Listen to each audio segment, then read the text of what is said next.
Isaiah chapter 58 and verse 1. Cry aloud, spare not, lift up thy voice like a trumpet, and show my people their transgressions, and the house of Jacob their sins.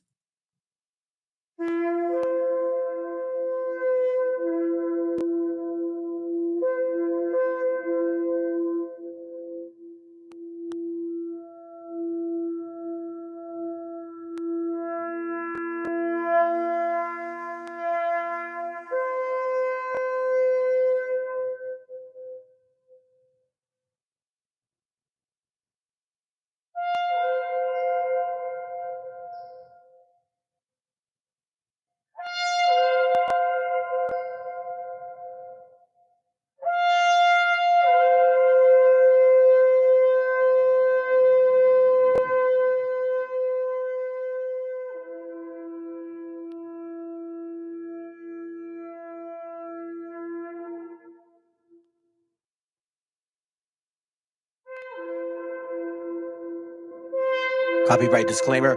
This content does not belong to Bible Chronicles or claim this intellectual property. The content provided today has and always will belong to the content owner. Bible Chronicles does not have any affiliation with the owner of this property. As mentioned, Bible Chronicles did not intend to make use of any material for the purpose of harvesting gain. However, Title 17 of United States copyright law states material in use can only be done when it's for theological or general educational purposes, and thus Bible Chronicles believes that this principal material falls under fair use, which honors protection under Section 107 of the same U.S. copyright law.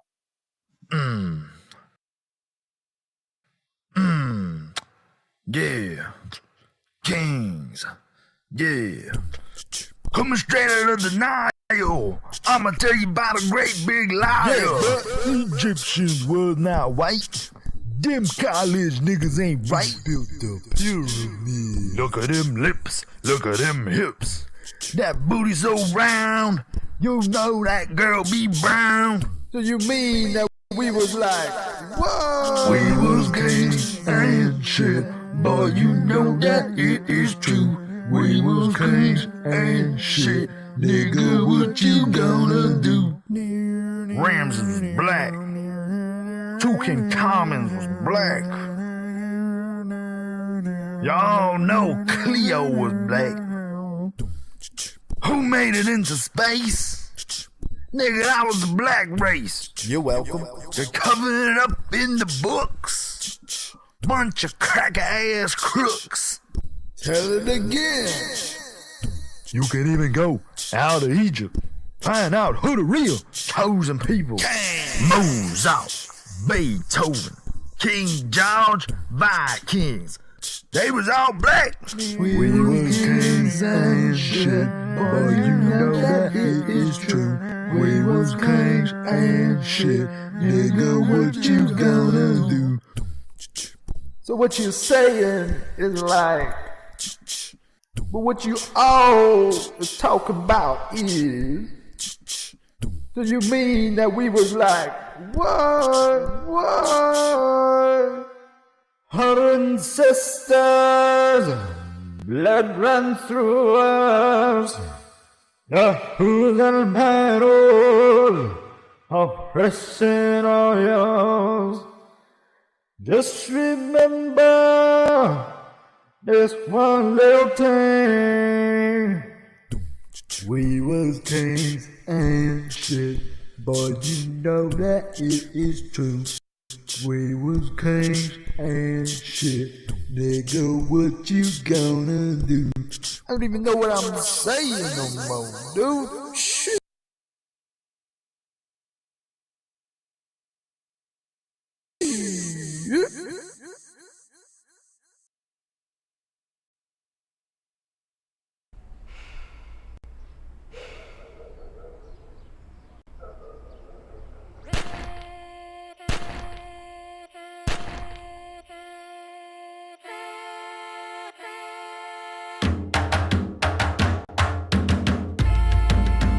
Estamos aquí, oye, que estamos aquí. Mírame, estamos aquí. De desde hace rato. Cuando ustedes llegaron, ya estaban las huellas de nuestros zapatos. Se robaron hasta la comida de gato y todavía se están lamiendo el plato. Bien encabronado con estos ingratos. Hoy le doy duro a los tambores hasta que me acusen de maltrato. Si no entiendes el dato, pues te lo tiro en cumbia, bossa nova, tango o vallenato. A los Calaboy y bambú, bien frontú, con sangre caliente como Timbuktu. Estamos dentro del menú. Tupac se llama Tupac por Tupac Amaru del Perú. América no es solo USA, papá. Esto es desde Tierra del Fuego hasta Canadá. Hay que ser bien bruto, bien hueco. Es como decir que África es solo Marruecos. Estos canallas se les olvidó que el calendario que usan se lo inventaron los mayas con la Valdivia precolombina. Desde hace tiempo, este continente camina, pero ni con toda la marina pueden sacar de la vitrina la peste campesina. Esto va para el capataz de la empresa. El machete no es solo para cortar caña, también es para cortar cabeza. Aquí estamos, siempre estamos, no nos fuimos, no nos vamos. Aquí estamos pa' que te recuerdes. Si quieres mi machete te muerde. Aquí estamos, siempre estamos, no nos fuimos, no nos vamos. Aquí estamos pa' que te recuerdes. Si quieres mi machete te muerde. Si quieres mi machete te muerde. Si quieres mi machete te muerde. Si quieres mi machete te muerde. Te muerde, te muerde.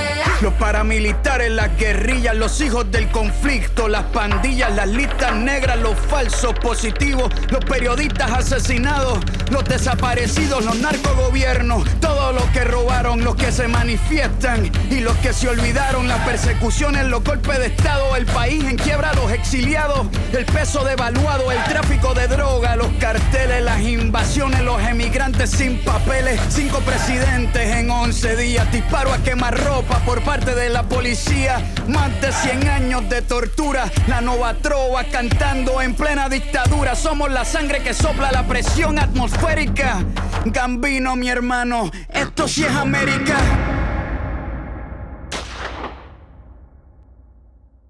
Aquí estamos, siempre estamos, no nos fuimos, no nos vamos. Aquí estamos pa' que te recuerdes. Si quieres mi machete te muerde.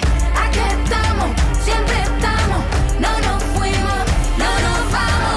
Aquí estamos pa' que te recuerdes. Si quieres mi machete te muerde. Si quieres mi machete te muerde. Si quieres mi machete te muerde. Si quieres mi machete te muerde. Te muerde, te muerde.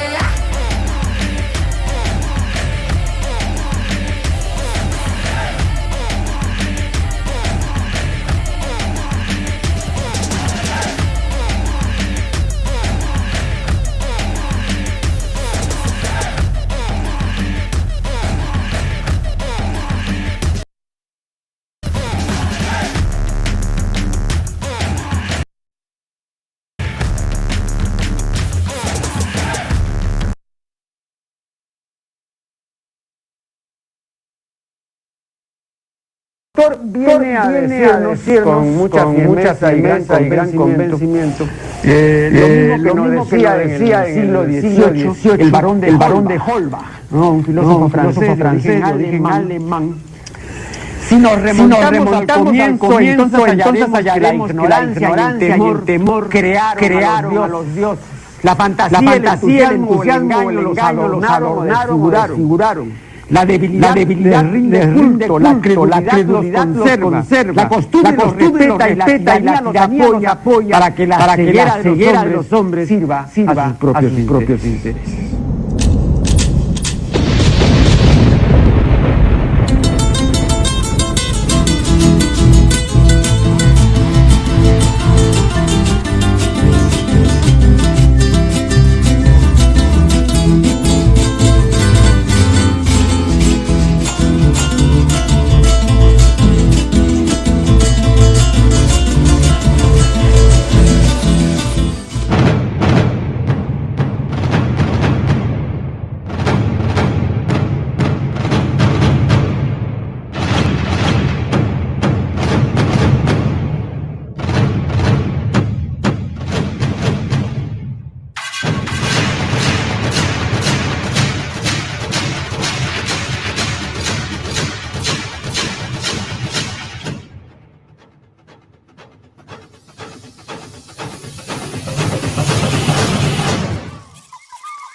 see what we got going on here.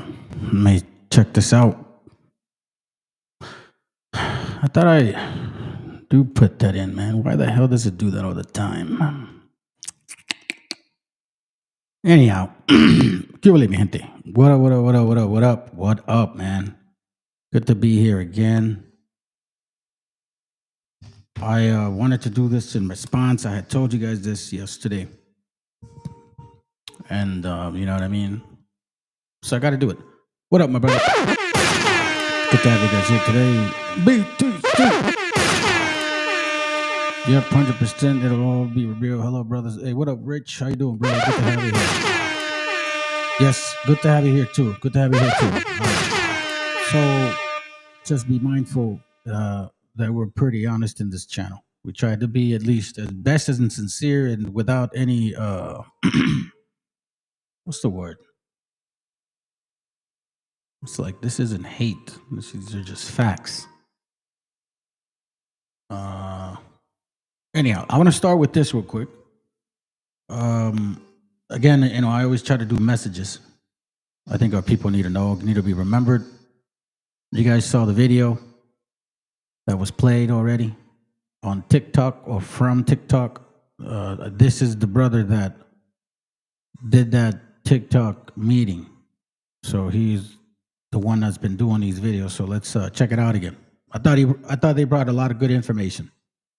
Let's continue with the same mentality and the same focus towards what's in front of us. There's a lot that's going on around us, but let's focus on what's in front of us. All right, let's go. If the American face has a face, I am that face. If the American race has a look, I am that look, not you. If there is an original American, I am that American. I am the true American face. You want to tell me I am illegal on the lands my ancestors moved freely before the European imposed border? Native Americans, Mexicans, Indigenous Central Americans were all tell me I am illegal on the lands my ancestors moved freely before the European imposed border.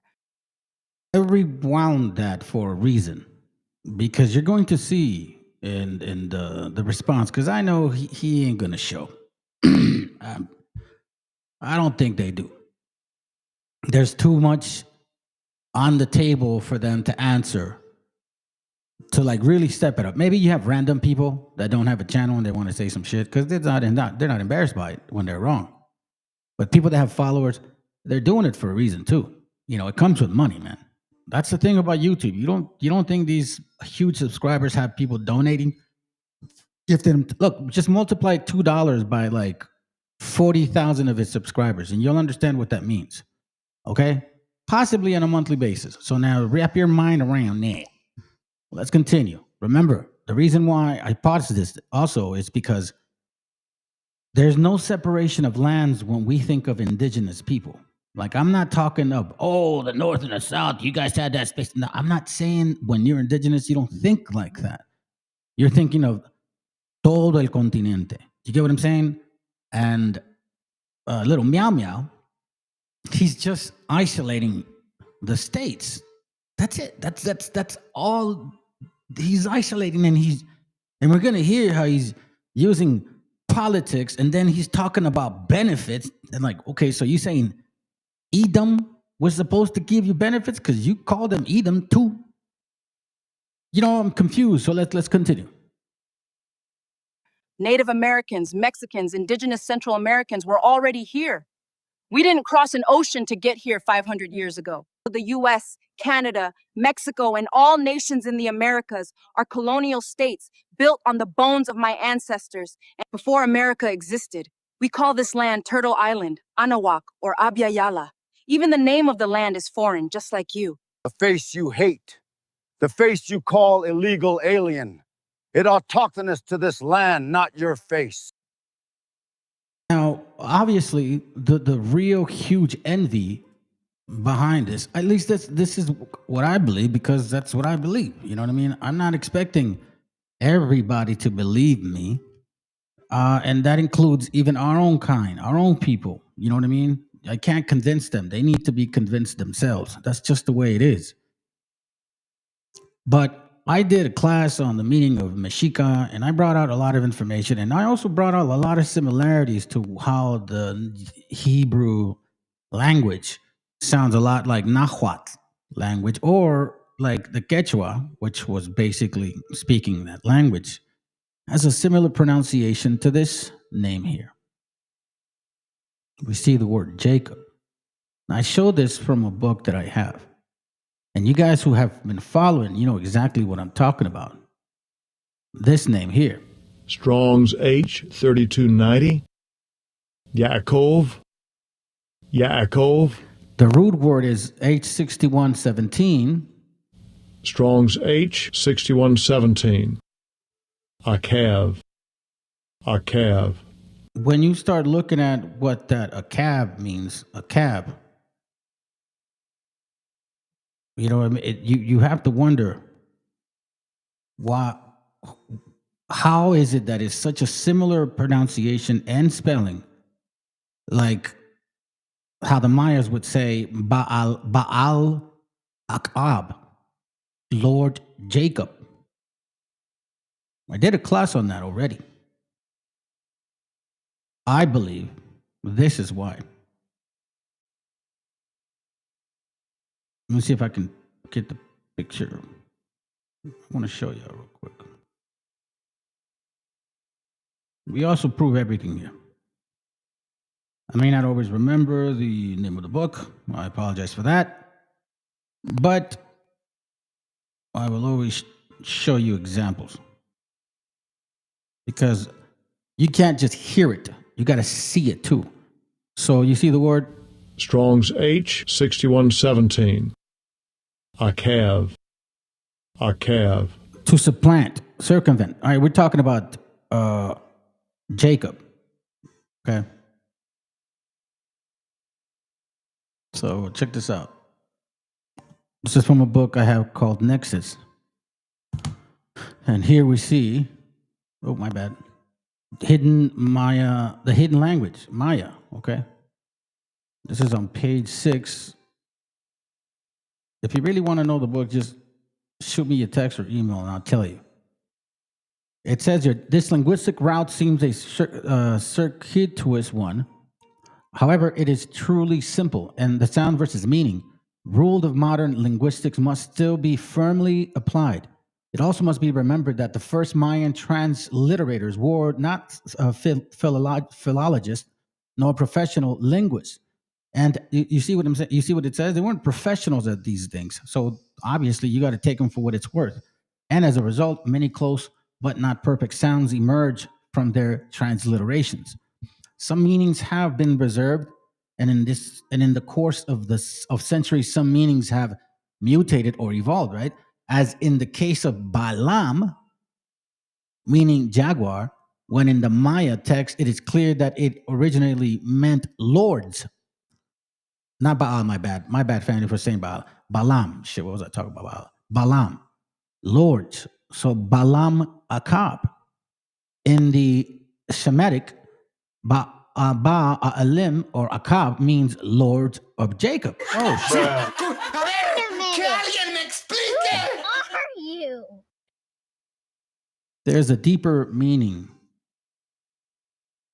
to why people want what you have. And that's why I've been saying since 2022 that we're going to merge together, Waboism and BHI. I've been saying that. If the American face has a face, I am that face. I think we've heard that already. Let's move on. Yeah, I got you, bro. I'm going to read your message right now. I think I know what you mean. Now, I haven't heard that video, but, you know, it's funny that you mentioned his name because I was going to show one of his videos. Just a real short one. Actually, I was going to show the video you have on your channel about what he was saying. But let's check it out. Let's check it out. All right. A mass deportation could cut GDP growth by 2.7% between 2025 and 2028. What we build with sacrifice is not just for survival, it's for this country to continue standing. So as we close this video, ask yourself, is it worth honoring those who give everything and still fear returning? Could cut GDP growth by 2.7% between 2025 and 2028. What we build with sacrifice is not just for survival, it's for this country to continue standing. So as we close this video, ask yourself, is it worth honoring those who give everything and still fear returning? Because we, Mexican and Latino immigrants, have come to work, to build. And yes, to love this country as much as the land we left behind. How is it? It's very small. It's small.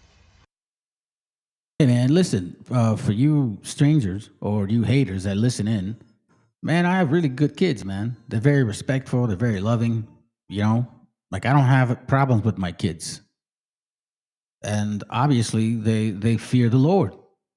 Matter of fact, and I speak to them about the show and some of the things. They like the show, The Chosen. They like it, you know what I mean? And it's kind of awkward in this society for having a 21-year-old daughter and a 12-year-old son actually enjoying watching it. Like the message, because I share stuff and I confirm stuff and like, yep. So this means a lot when our people are here working hell hard, and not everybody has the luxury of having the legal process available for you. As a matter of fact, visas are not allowed for quote unquote Mexicans. You guys need to look that up. Visa countries that are prohibited from getting visa lottery, I think that's what it's called. Mexico is one of them. Like El Salvador, I believe, and Venezuela as well.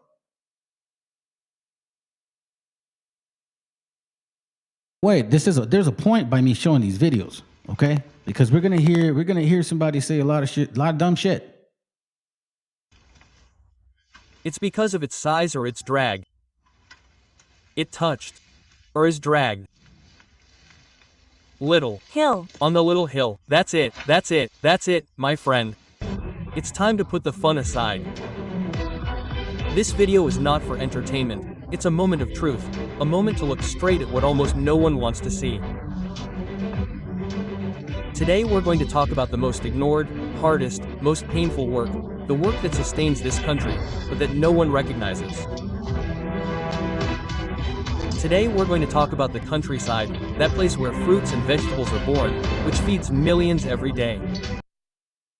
Well, we're gonna listen to now next, okay? Apparently somebody says that we took their benefits. Apparently somebody says we took their whoa, shut up. He says we took their benefits.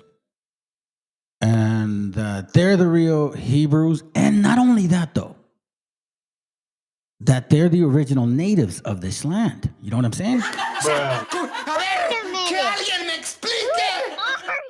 So that's why I made it a kind of not a big deal, but of importance. Because this isn't just BHI shit. If it was BHI shit, I wouldn't waste my time in this dude. But he used to push the 12-tribe chart. And I know this because a brother I talked to, he told me the little progress. And then all of a sudden, he turned fucking straight wobble with the Bible and shit. So let's listen to his talk. And you tell me if anything he's saying is biblical. Based on how they believe the scriptures say and what the scriptures do say, you should not be talking like this. Mind you. So let's listen in. I'm gonna speed it up because I think he talks slow. Rising. How long will you other nations continue to try to take credit for things you didn't do? This is the time of Aquarius and Pluto, the time of Revelation. First of all, what the fuck does that even mean? What does horoscopes have to do with the scriptures? What do horoscopes have to do with scriptures?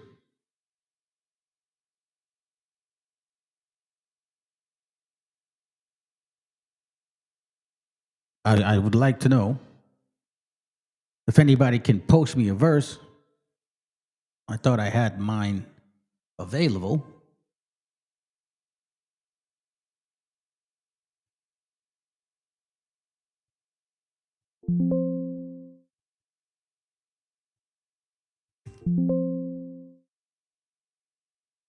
Nah, that's what I was looking for.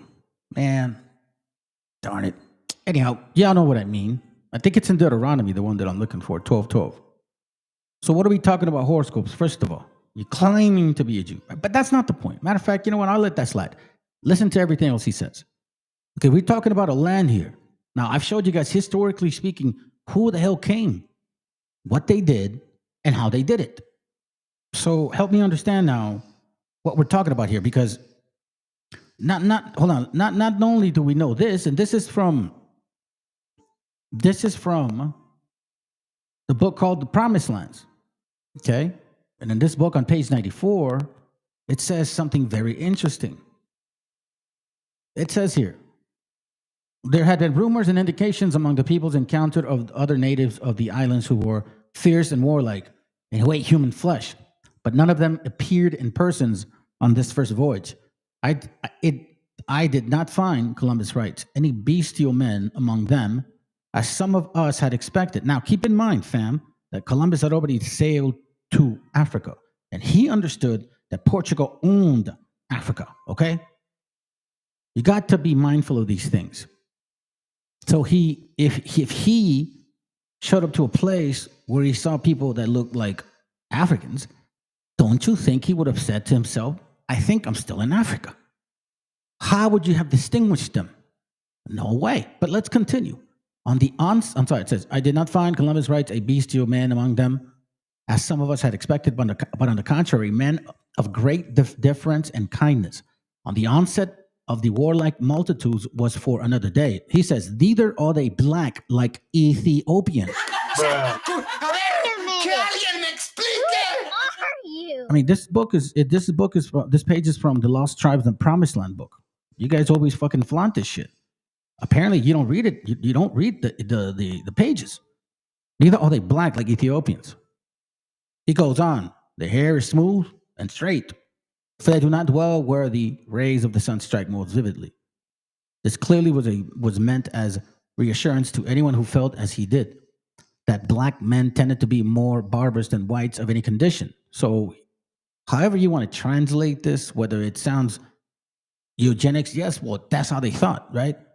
Columbus, he understood that, he connected beast men or beast people like people from Africa. That's what it's actually saying. This is the book that you guys flaunt. You get what I mean? I'm not saying this. This is what the book is saying. The same book that you guys are flaunting, claiming that you're from here and that we're some fucking strangers. Columbus returned home in 1493 thinking that Cuba was part of the Asian mainland. You see this here? I could take a picture of that. So, again,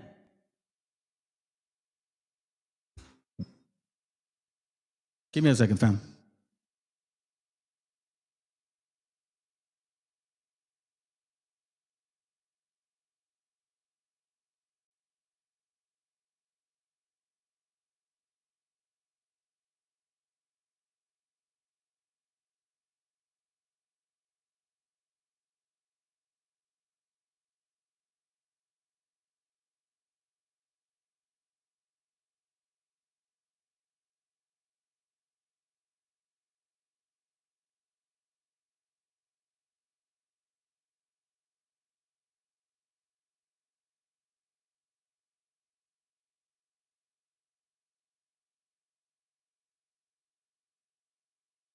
The time my bad, fam. My son had a question. I had to help him out. Let's continue. And you guys are still using a lot of the same tactics and the same dogma, the same words to talk about your history.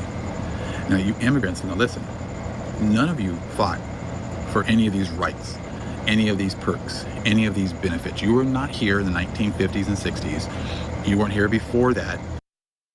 What does it say in the Bible that's what you're supposed to do? That the Hebrews were supposed to fight for their rights.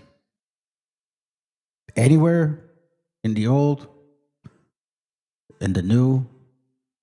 I thought you were waiting on salvation. I mean, my understanding from at least what Jeremiah 17:5 says, because you say you read the book, thus say the Lord, Thus say this is Jeremiah 17:5. Thus saith the Lord, cursed be the man that trusted in man, and maketh flesh his arms, whose heart departeth from the Lord. So you count, if you know, like one to you, if you count on man to give you the benefits.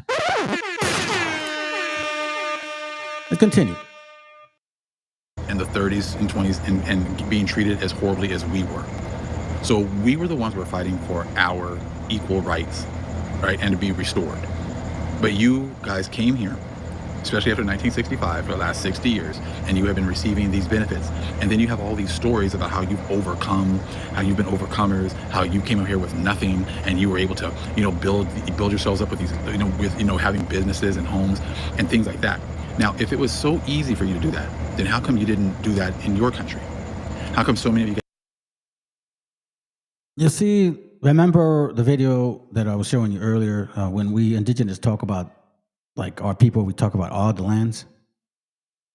He's not worried about anywhere else but just in the, I guess, North Americas.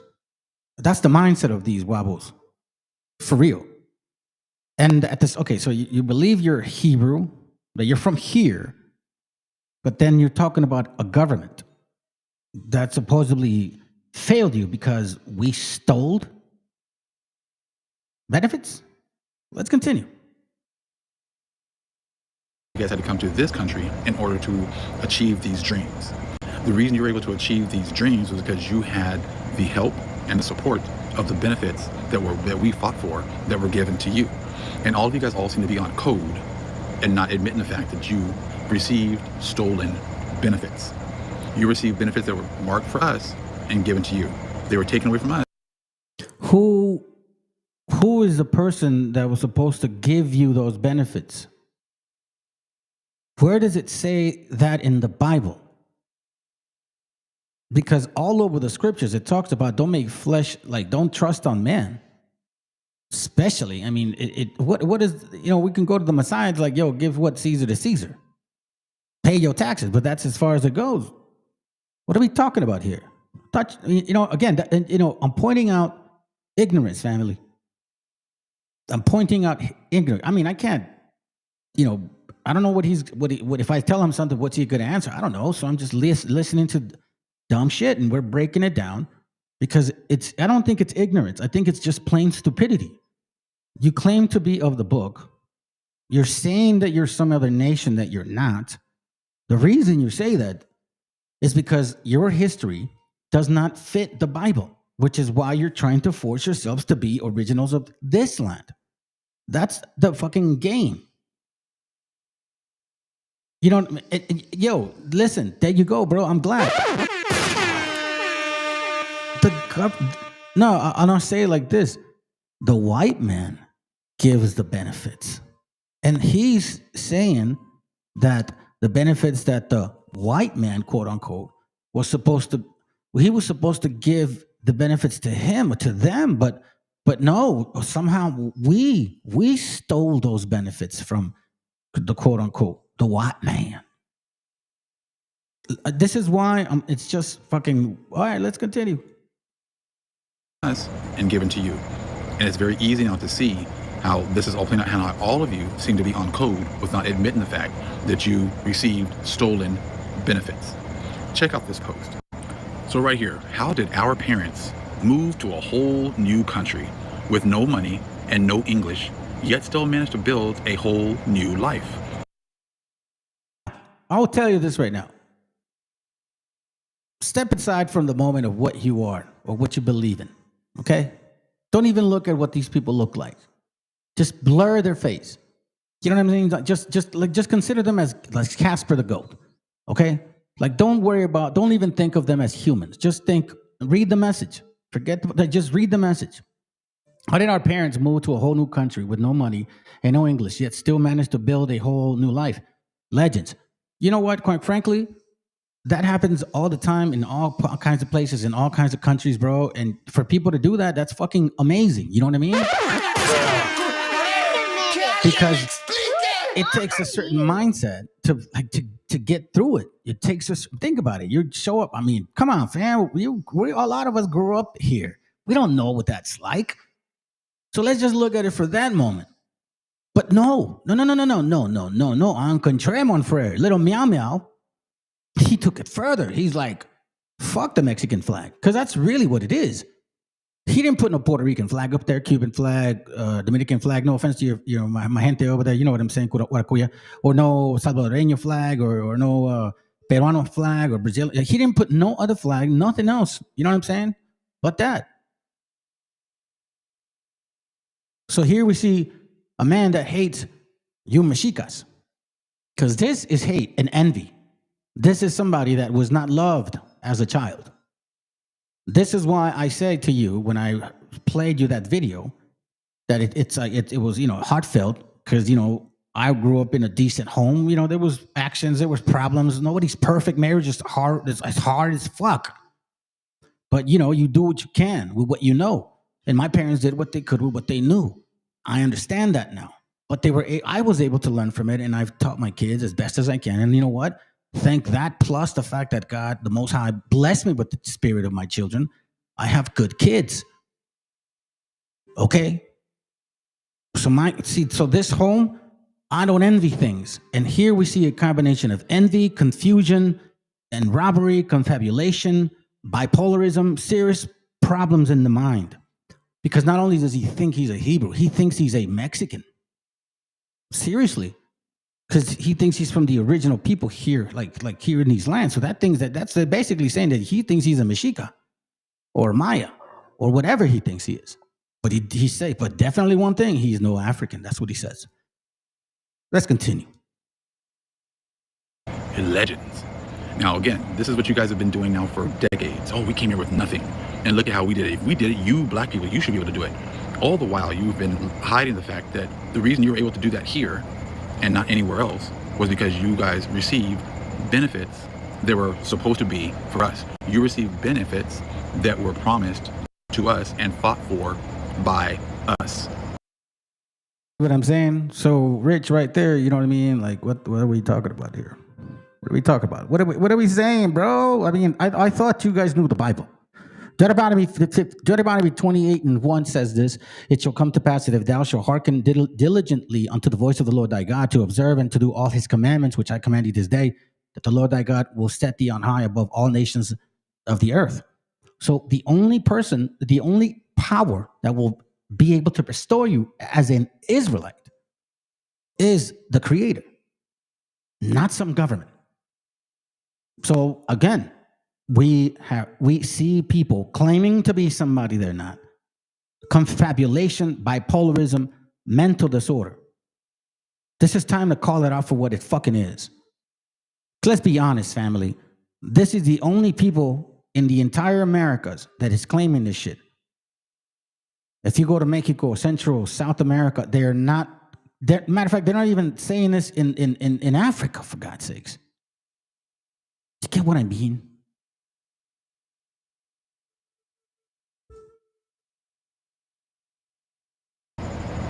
So again, how did your parents move to a whole new country with no money and no English, yet still managed to build a whole new life? Show me any other country where you were able to go and do this. Just show up illegally, crossing borders, and then be treated better than the actual people who were in the country originally and had fought for these benefits. He says, like, how can you go to a country, 1848 war in Mexico versus you know who. He says, how can you go to a country with no familiar language and be successful? Let me remind you, dumbass, that it wasn't up until 1848 where, you know, California, Texas, and all that area was taken. And to be quite frank with you, that's where the majority of the crossing the imaginary line happens, from Texas to California. That's a great point. So 1848, these territories, right, that a lot of us sit on the West Coast, people are speaking Spanish, fuckface. People speak Spanish, you know what I mean? So we're not foreign. And a lot of people still spoke Spanish after that imaginary line took place. It never stopped. You guys make it seem like it stopped and then it appeared again. It never fucking stopped. But let's continue, because I'm gonna look for that video real quick. Than the actual people who were in the country originally and had fought for these benefits. Show me any other country. Where are all these other immigrants going to any other country and receiving those same types of benefits and perks? You're going to see nowhere else other than here in the Americas. Now look, there's a little bit of a post written. I want to read what it says. So right here, the silent strength of our parents. So again, he's not attacking like I don't know, man, a fucking crazy statement and shit. Nah, man.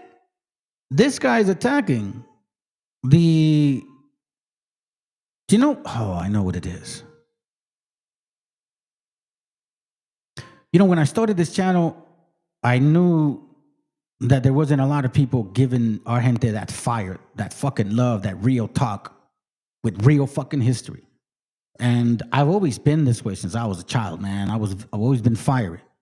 So how I speak is not something I make up here when I talk on live. This is who I am all the time. If you talk to me, you know what's up. I wanted to always give you guys that food of like, not arrogant pride, that fucking loving pride. That when you know who you are, you just know. And you want to share that shit with your people. Which is why I've provided so much information out of this channel. So here is what I see. He's attacking that very essence of what I've been intending. Family unity. Unity. He has a problem with unity. What is exactly happened to us when we got cursed? Deuteronomy 28:32, thy sons and thy daughters shall be given unto another people. Family was destroyed. And thine eyes shall look and fail with longing for them all day long. Now, it's still happening. You know that shit when you see the ice raids and all that. But the first thing that was taken from us was family.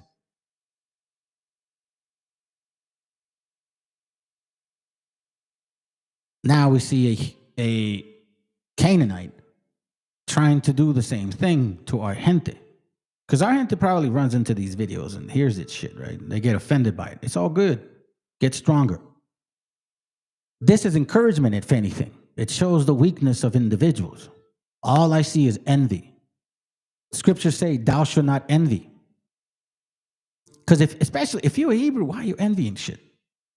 You know what I mean? Like, I don't envy nobody. I don't need to.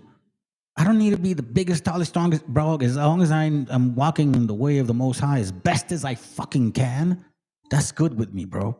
Because you want to know something? I'll be honest with you. I got tested with lust, and I was watching shit I wasn't supposed to be watching, and I started nipping that in the butt myself. I started noticing I was going too far. I need to stop, and I started cutting off the root of it. Like, you know what? First of all, this is where I get that access to. Let me cut that access. It's at work at hand, and when you understand who you are and you examine yourself and you clearly know who you are, because the only way you know who you are is by using these scriptures here. That is the difference between us true Hebrews and this dysfunctional psychology of a confabulated man. You're attacking the strength of the people's emotion. They're proud of their family. What is wrong with that? But no. You're envious because apparently the government was supposed to give it to you. What a Hebrew. Hey, estudiante, shoot me a verse on envy, bro. I know you know that. I know you know your skill set. Let's go, man. They didn't have money. They received our money. They didn't know the language. They didn't have to, because America just said, you can just do whatever you guys want. They didn't even know what tomorrow would look like. Well, it did look like they were going to receive benefits that they didn't work for, that they did not earn. Our people were the ones who fought. First of all, I don't want to pause it real quick, but that's MAGA talk. That's right-wing Republican MAGA talk. That's what they were selling the people with the red hats. Oh, these illegal immigrants are taking all the benefits. I bet you he voted for Trump too. Who were the ones that were being put in jail? Who were the ones that were being killed? Who were the ones that were being lynched? The ones who He's like, but hold on a second. Hold on, let me rewind it. I want you to hear this because I'm going to show you another video that's like, okay, sounds good. Who were the ones that were being put in jail? Who were the ones that were being killed? Who were the ones that were being lynched? The ones who did not have, equal access to education. We were the ones that went through all of that, not your people, not immigrants. And then they turned around and took those benefits that were promised to us and gave them to you. They had courage. They had the will to work any job at any hour, in any weather. Now, you could have done that in your own country. Do you think you would have had that kind of success in your own country? Of course not. And you know that. That's why you came here, because you were told to come and get a piece of the American.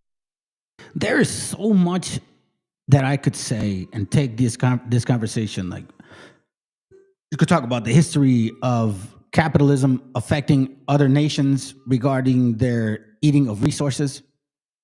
Because those other nations, the reason they eat the resources of other nations is because they're envious of what they have.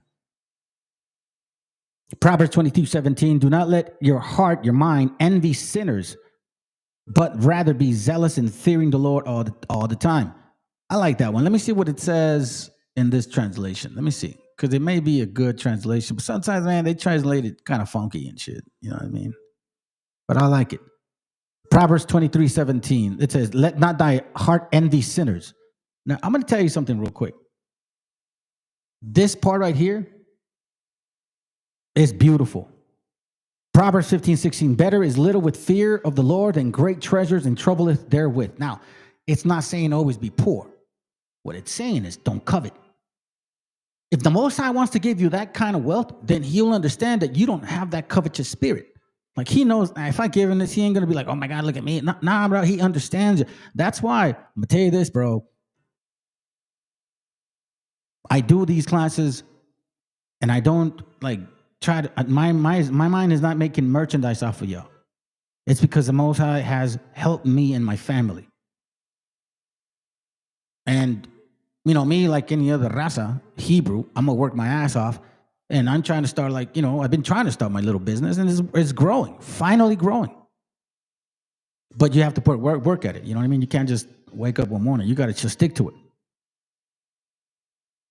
Listen, better is a dinner of herbs where love is than a stalled ox and hatred therewith. Now, there was a time, bro, where I was such a fucking problematic alcoholic.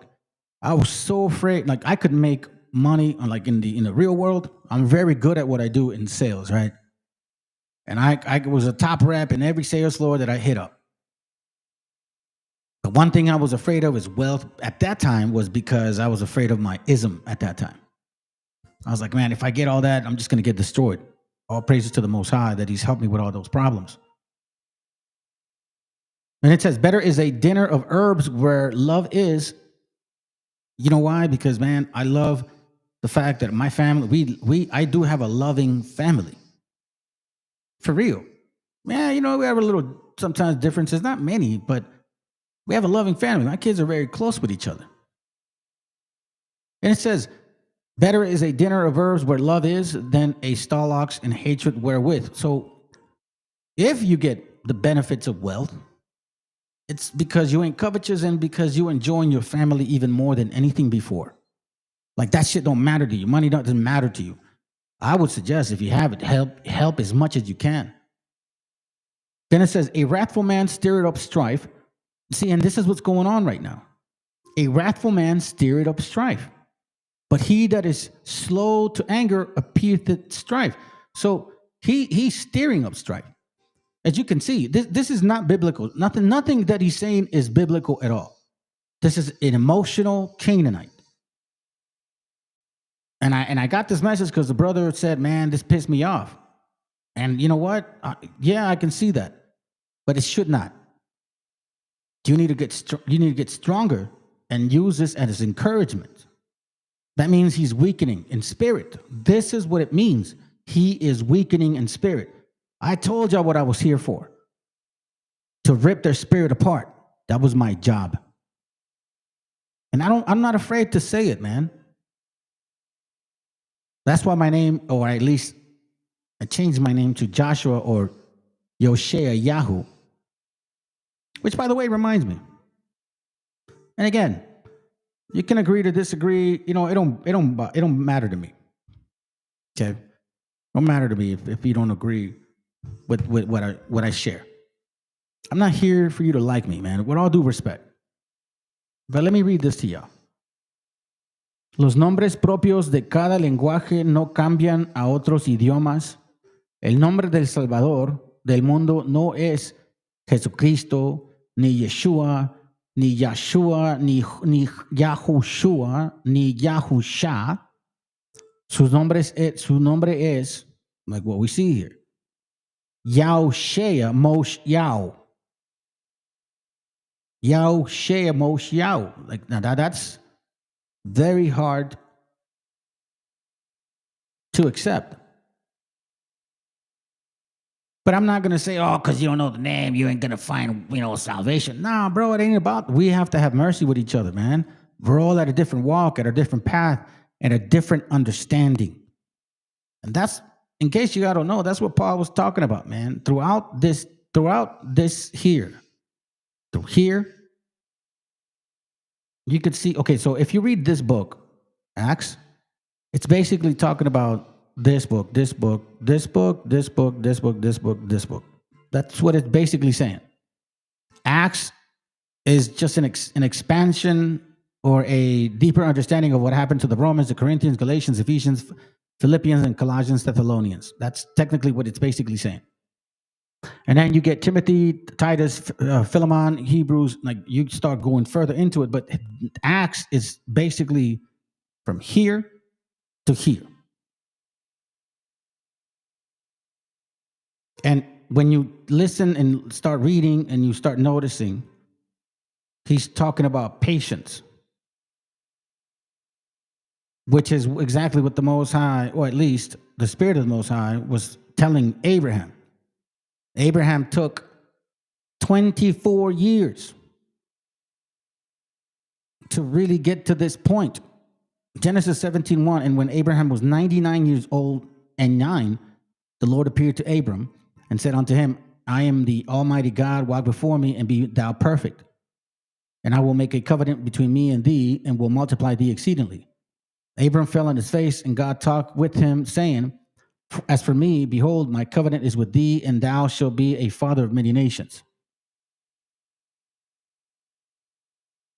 This is where we start seeing that the Most High is giving him the promise.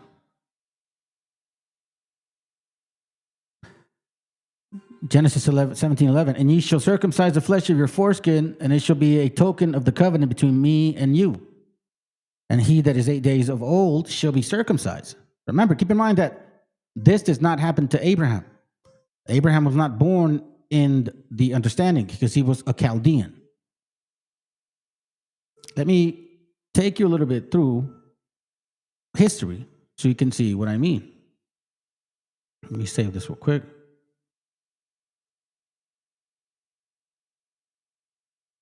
Let me color it. All right. Let's see. So 8 days. Let's see. Circumcision. Let's see. Okay, hold on. Let me get my thought back. Genesis 17:11. And ye shall circumcise the flesh of the foreskin, and it shall be a token of the covenant between me and you.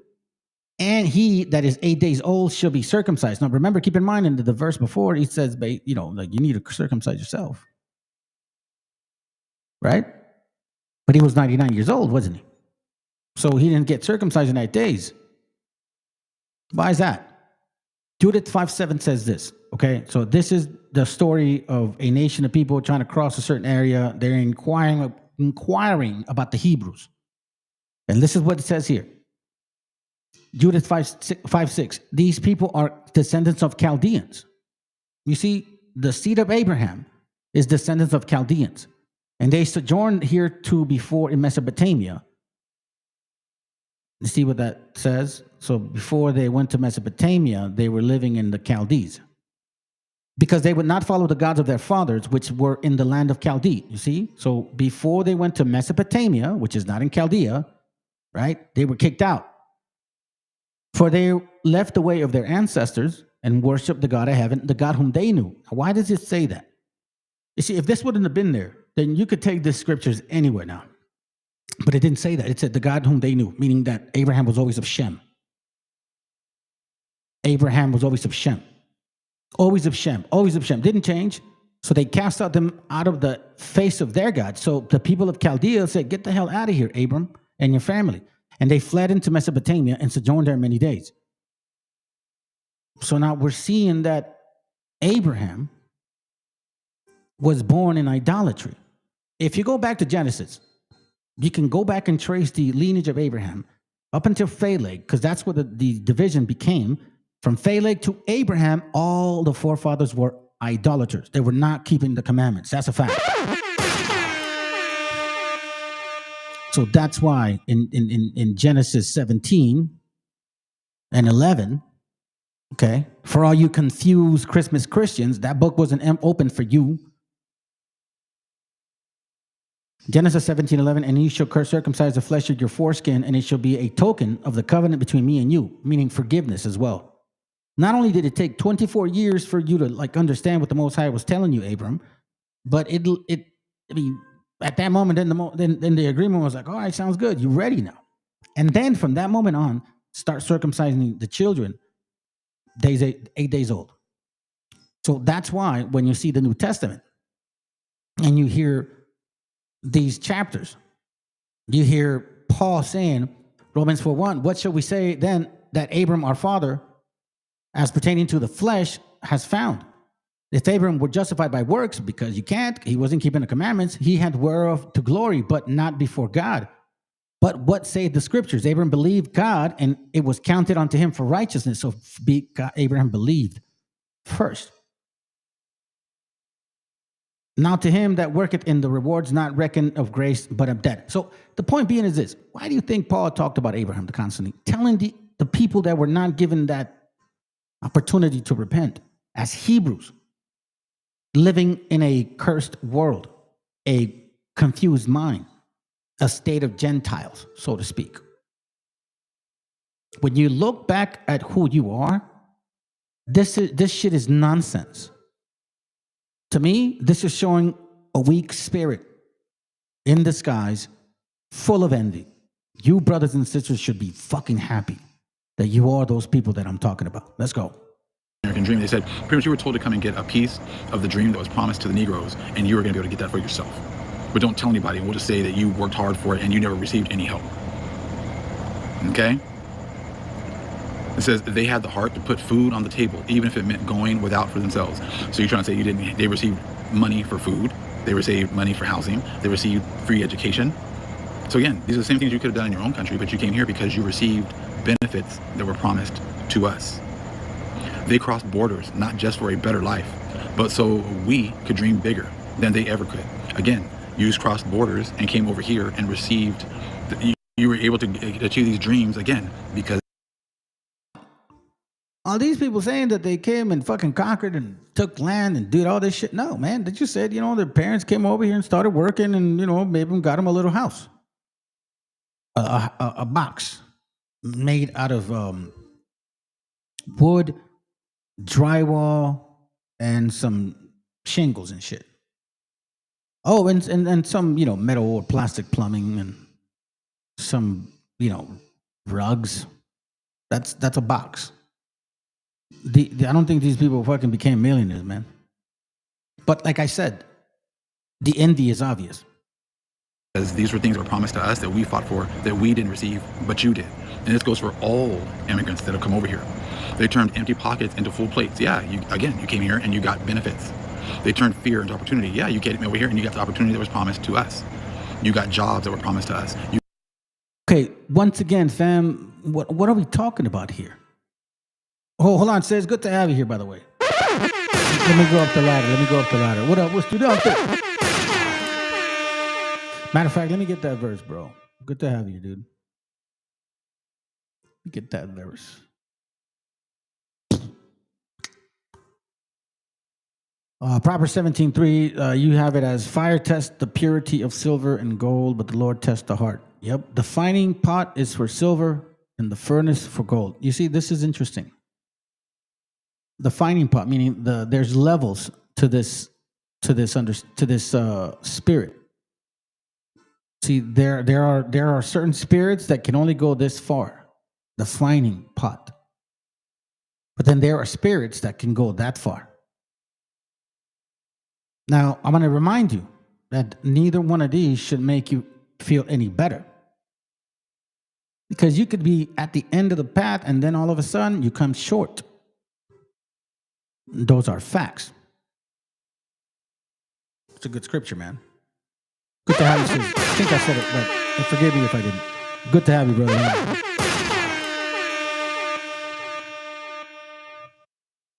Let me continue. You got an opportunity to move up so that then you could hire your family and friends and people that looked and did things just like you, came from the same countries. They turned strangers into family. Yeah, you came into another country, and it was all Psalms 83 working together, and they became a family. Psalms 83, everyone that was confederate against the Most High's chosen people. Hey, how the hell do you even apply that shit? You see, everybody that was confederate against it, meaning they would have almost equal play or equal benefits from working together. I just don't see how that's working out over here. I mean, we seeing our people getting deported and shit. This is why I keep telling you. Don't listen to what he's saying. Pay attention to what he's saying. Those were your new family members now. You became a new family of Psalms 83 people that hated true Israel. He just said new. Now all of a sudden, like, they were just adding on because he wanted to add it. He wanted to add us. We're like, we're the. Oh, this is crazy, man. Let's go. To us, they are not just parents. They are builders of our future. Again, how were you builders of a future? Because you came here and you took opportunities that were promised to our people and you got it yourselves. So it says they are legends. Okay? And they talk about the sacrifice here at the bottom. Hold on. So at the bottom it says they are legends. If you are living the life they fought for, okay, never forget the sacrifices behind it. Yes, if you are living the life that they fought for, this is the life that not your parents fought for, because they didn't fight for these. They didn't fight for these benefits. So if you're living the life, that they fought for, you're talking about the life that we fought for. You are living the life that the Negroes fought for. You are living the life that the Israelites fought for. And your forefathers did not fight for this. Ours did. So the forefathers from 1965. And it says never forget the sacrifices behind it. You didn't make sacrifices. You did not make sacrifices to receive these benefits. These are the sacrifices that my people made. So again, I'm asking, when did your forefathers, when did your parents, when did your grandparents fight for these benefits? When did they fight to be able to experience this life of luxury? See what he said? When were you able to experience this life of luxury? Is that even in the Bible, man? You say you're an Israelite. Where did it say that Edom was going to provide that for you? Can you tell me where? This life of being able to achieve things. When did your forefathers fight for this? Because show me when your parents sacrificed for this. Show me when your grandparents sacrificed for this life. When you find out that you can't, then you're supposed to never forget the people who actually did sacrifice for these opportunities. And what did you do to those people that actually fought for those opportunities? You were been racist toward those people. You were put in a position of power. You came from another nation, and it gave you jobs, and then they raised you up into managerial positions, so that then you had the power to be racist against the people who really sacrificed for these benefits. Then you would hire people of your own kind, people that are from your own nation, people that speak your own language, people that, practice your religion. You hired your own people. So then you're able to be racist towards our people because, again, Deuteronomy 28:43, how the stranger within thee is going to get up very, very high, and we're going to be put very, very low. So when you guys make these kinds of posts about if you that shit. So he says that you Mexicans are like have high paying jobs and shit. You're like CEOs now in his eyes, bro.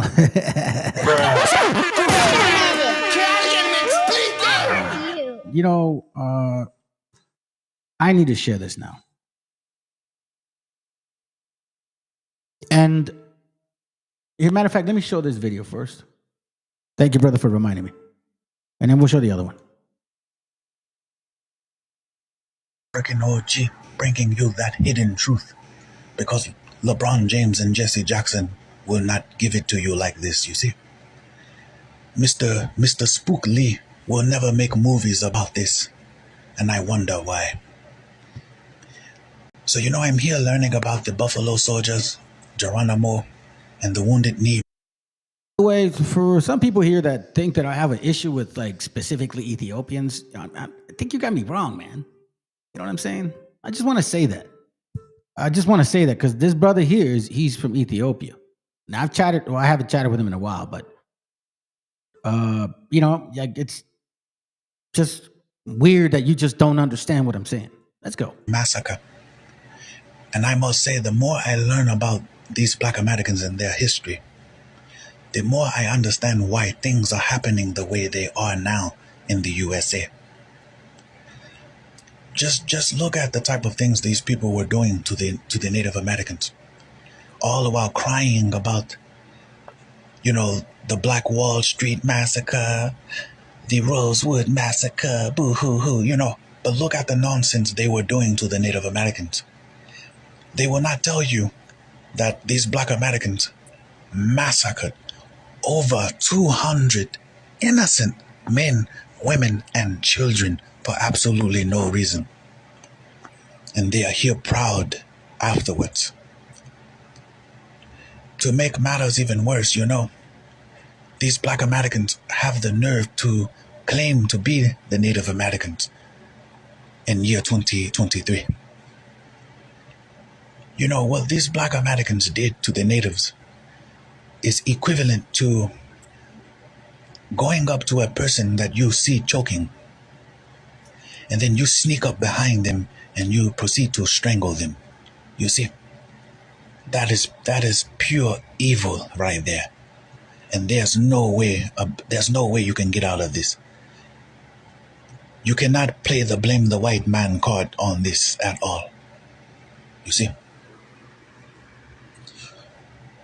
All I know is I will say this and I will end this vid, because if I keep talking, these Black Americans are going to report, because they cannot handle the funk. They actually did on TikTok. They shut down this channel. So let me just show you this, because there is a difference between I'm here because curses. There are curses that the scriptures say that the people of the book would experience. Okay. But there's a difference between being cursed, like, for example, being picked up out of nowhere in the street because you're brown. I mean, it's not because they can tell that you have papers or not. They see you as a Mexican-looking person, take you and say you're an illegal. And you can be a complete, decent citizen, mom and dad, walking, taking your kids to school, whatever, or just simply going to work. Good credit, go to church, all that basic things that people do. That right there is not somebody committing a crime, okay? It just happens that you're brown that day. But these other things, these are not curses. These are curses is when you're trying to do what's right and you get it what's wrong. Because then in that case, and I could say, oh, pobres narcos, they have it so bad, you know what I mean? Those are curses. For real? Because they look like me, I'm going to say, oh, pobres narcos, you know what I mean? That's a curse. They're getting shot up, man. That's fucked up. That's a curse. No, it's because they're fucking wicked. They are curses and they're just those wicked-ass people. So I'm going to let your own explanations be clear, because little Meow Meow doesn't understand that. And he wants to blame us. So let's hear it from the own horse's mouth.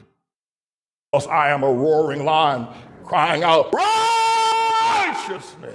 I want to continue a reference I have been going through, that the worst stock of Black men that have ever been raised on American soil have been raised over the last 50 years. We have the least productive, the most vile, the most imprisoned, the most violent, the least responsible Black man.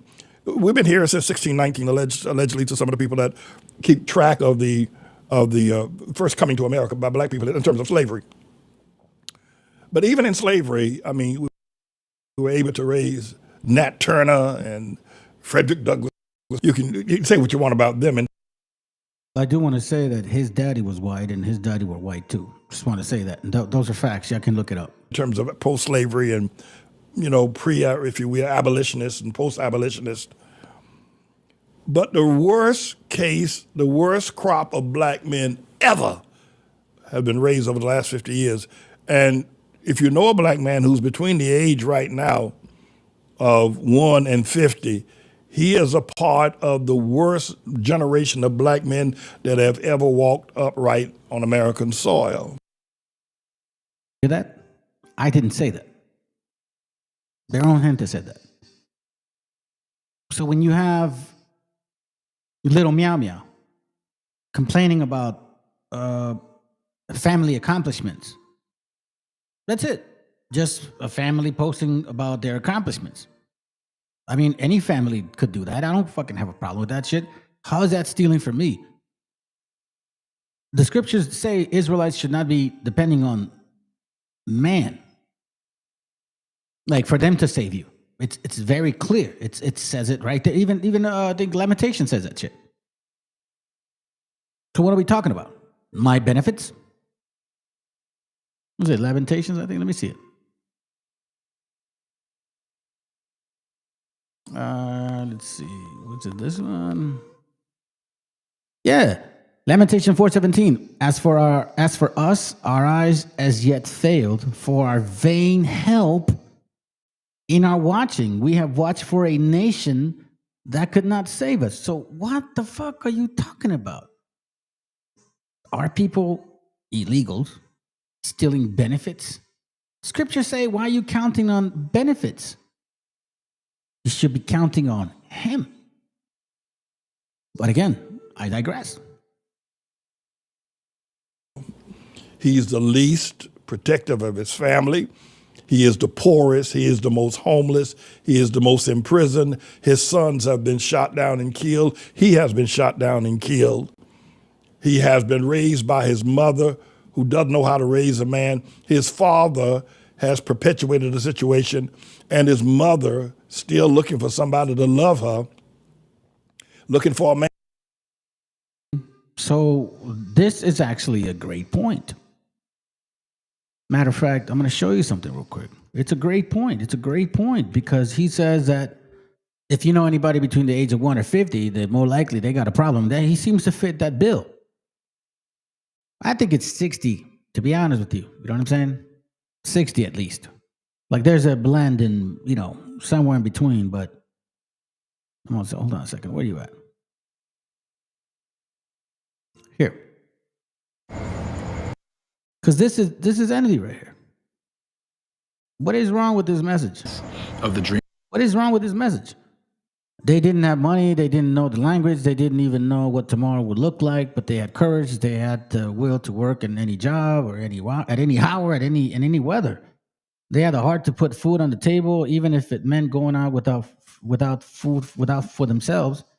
They crossed borders that are not real, not just for the better life, but so we could dream bigger than they ever could. Meaning these people put themselves as a stepping stone. Not even like them, they would benefit. Like the parents like, no, I'm not going to benefit greatly, but I'm going to get my kids to that point. What's wrong with that?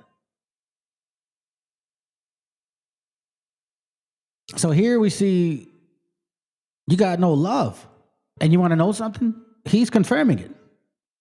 Have been shot down and killed. He has been shot down and killed. He has been raised by his mother, who doesn't know how to raise a man. His father has perpetuated the situation, and his mother still looking for somebody to love her, looking for a man. There ain't no man. The worst marital conditions for the black woman on planet Earth in terms of finding a husband has never been as bad. A black woman would be more productive finding a husband on the moon than she will on planet Earth. Years ago, going back 50, 60 years ago, when black men were men, the average black girl, 17, 18, 19 years old, would have at least 3 or 4 men proposing to her. She'd have that many men want to marry her. I'm going to tell you the truth. Every black woman knows this. The black men that have been raised over the last 50 years, raised by the civil rights movement, raised by the likes of Jesse Jackson and Al Sharpton, later on with T.D. Jakes and Obama, and the so-called mega preachers, the black woman knows you can't find a man. I don't care how good you look, how tight your skirt, how low the cut on your bra, how pushed up your bra is. You can't find no man out there. Now, he ain't there. Now, there are plenty of them sleeping on the street. There are plenty of them in prison. And there are plenty of them that have turned fairies. There are plenty of men out there looking for men, too. There are plenty of black men looking. There might be more black men out there looking for a black man than the black woman. It's a mess. It's a scream, I tell you. Hear that? Let's repeat that again. Again, why am I doing this? This ain't hate. This is responding to this ignorance here. Because quite frankly, this is hate. What is wrong with this message? This is family. Family understanding, meaning like our people matter. Your brother, your mom, your dad, your sister, your wife, you know what I'm saying? Your kids, we all matter. Start looking at them. Why are you trying to convert other people that you don't even know? Why don't you convert your own people? Let them know who they are according to the book. If you believe this channel, then you should be doing that. That's all this is about. Why am I going to attack the gathering of their kind of nation, or of their beliefs? If it has nothing to do with mine, why would I attack it? Of their way of living. Why would we attack? Matter of fact, I mean, if you're just a normal human being, you shouldn't worry about what your fucking neighbor's doing. But when you try to steal from your neighbor, that's where it becomes a problem. And then the way you're doing it, with blaming us. Oh, we stole your benefits. Listen. So you're trying to say they received money for food, they received money for housing, they received free education. So again, these are the same things you could have done in your own country, but you came here because you received benefits that were promised to us. They crossed borders, not just for a better life, but so we could dream bigger than they ever could. Again, you crossed borders and came over here and received, you were able to achieve these dreams again, because these were things that were promised to us that we fought for, that we didn't receive, but you did. And this goes for all immigrants that have come over here. They turned empty pockets into full plates. Yeah, you came here and you got benefits. They turned fear into opportunity. Yeah, you came over here and you got the opportunity that was promised to us. You got jobs that were promised to us. You got an opportunity to move up so that then you could hire your family and friends and people that looked and did things just like you, came from the same countries. They turned strangers into family. Yeah, you came into another country and it was all Psalms 83 working together. And see that? But what is he saying? Let me rewind it real quick, and then we'll go back. I'm going to jump into 3 videos real quick, jumping back and forth. They're putting them in prison, and there are plenty of them that have turned fairies. There are plenty of men out there looking for men, too. There are plenty of black men looking. There might be more black men out there looking for a black man than the black woman. It's a mess. It's a scream, I tell you. It's a scream.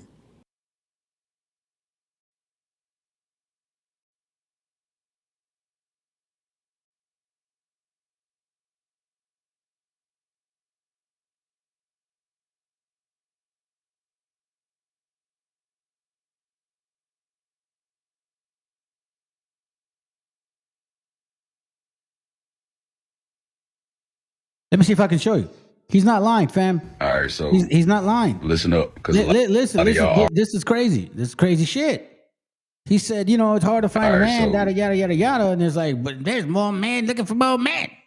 I don't know, but I'll tell you. The scriptures talked about Sodom and Gomorrah. Y'all already know what went. Let's go. Let me just be quiet and let it play. All right, let's go. All right, so listen up, because a lot of y'all already know what went down yesterday in New Orleans. They had that big red dress event. You know exactly what I'm talking about. And let me tell you, it was crazy packed. Like shoulder to shoulder, can't even move. You bumping into everybody kind of packed. There were guys out there, there were women out there, and the gay community, baby, they came out in full force. They were serving looks, dancing, laughing, snapping pictures. The whole vibe was loud, colorful, and just pure energy. Everywhere you turn, something was happening. But now, let me just say this real quick. If you are a straight man, like you identify as straight, you tell everybody you straight, and you showed up yesterday wearing a red dress, standing out there in the middle of that crowd, soaking up that energy, yeah, welcome to the family, sweetheart. You officially crossed over. You're gay now. And that's it. That's the announcement. No ifs, no ands, no buts. We don't make the rules, but we do follow them. Oh, shit. But he says that we took it from them. And they became a family. Psalms 83, everyone that was confederate against the Most High's chosen people, those were your new family members now. You became a new family of Psalms 83, people that hated true Israel.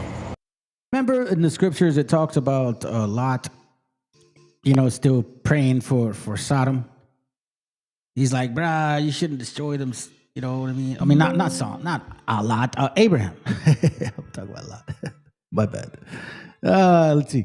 Genesis 13:12. Abram dwelled in the land of Canaan, and Lot dwelled in the city of the plain and pitched his tent towards Sodom. Okay.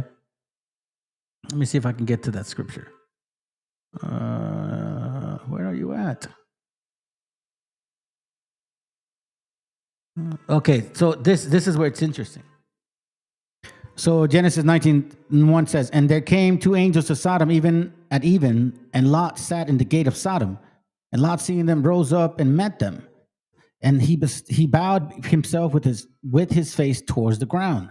And he said, behold, now, my Lord, turn in, I pray you, into your servant's house, and tarry all night, and wash your feet, and ye shall rise up. As a matter of fact, let me read it simply, because it's pretty standard. You know, everybody knows what happened. It says, and sir, I am here to serve you. Please come to my house. You can wash your feet and spend the night. In the morning, you can get up early and go on your way. But they answered, no, we will spend the night here in the city square. He kept on urging them, like, because he knows how those people function and shit. You know what I'm saying? And finally, they went with him to his house. The Lord ordered his servants to bake some bread and prepare a fine meal for the guests. When it was ready, they ate it. Before the guests went to bed, the men of Sodom, surrounded the house, and all the men of the city, both young and old, were there.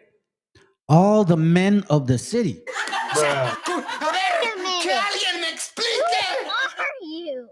What did we just see? All right, so listen up, because a lot of y'all already know what went down yesterday in New Orleans. They had that big red dress event. You know exactly what I'm talking about. And let me tell you, it was crazy packed.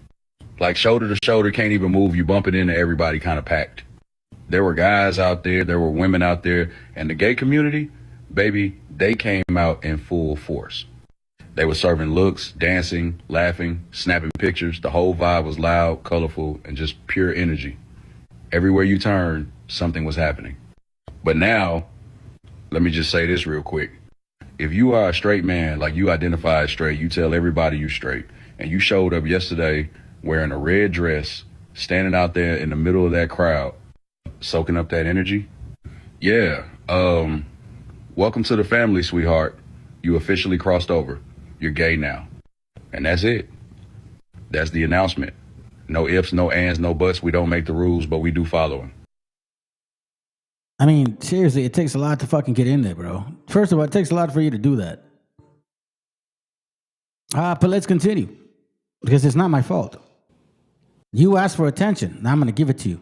Little meow meow. I'm asking you. I'm telling you. Debate your cause. I will debate you on your channel. If you say you are the people of this land, I will debate on your channel, and we can even prove it through the Bible too. We can talk about it, because you know there's not a lot of people that can debate on the Wobble BHI train, and I can. So you let me know. You let me know. Don't be scared, bro. represent. You say you these people. You say you're from this land. You say I'm a foreigner. And you even say well, that's another level. So prove it.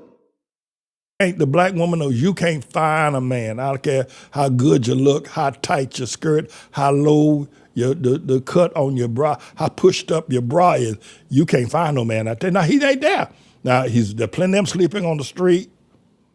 There are plenty of them in prison. And there are plenty of them that turn fairies.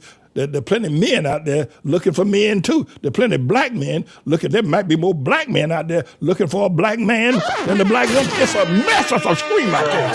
It's a scream. And why is this so? Because of the cultural, if you will, the failure of truth. I want it loud and proud.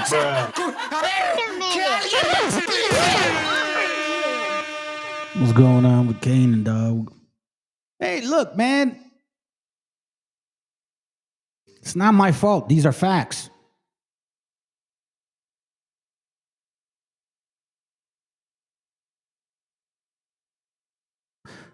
Everybody talks about Canaan.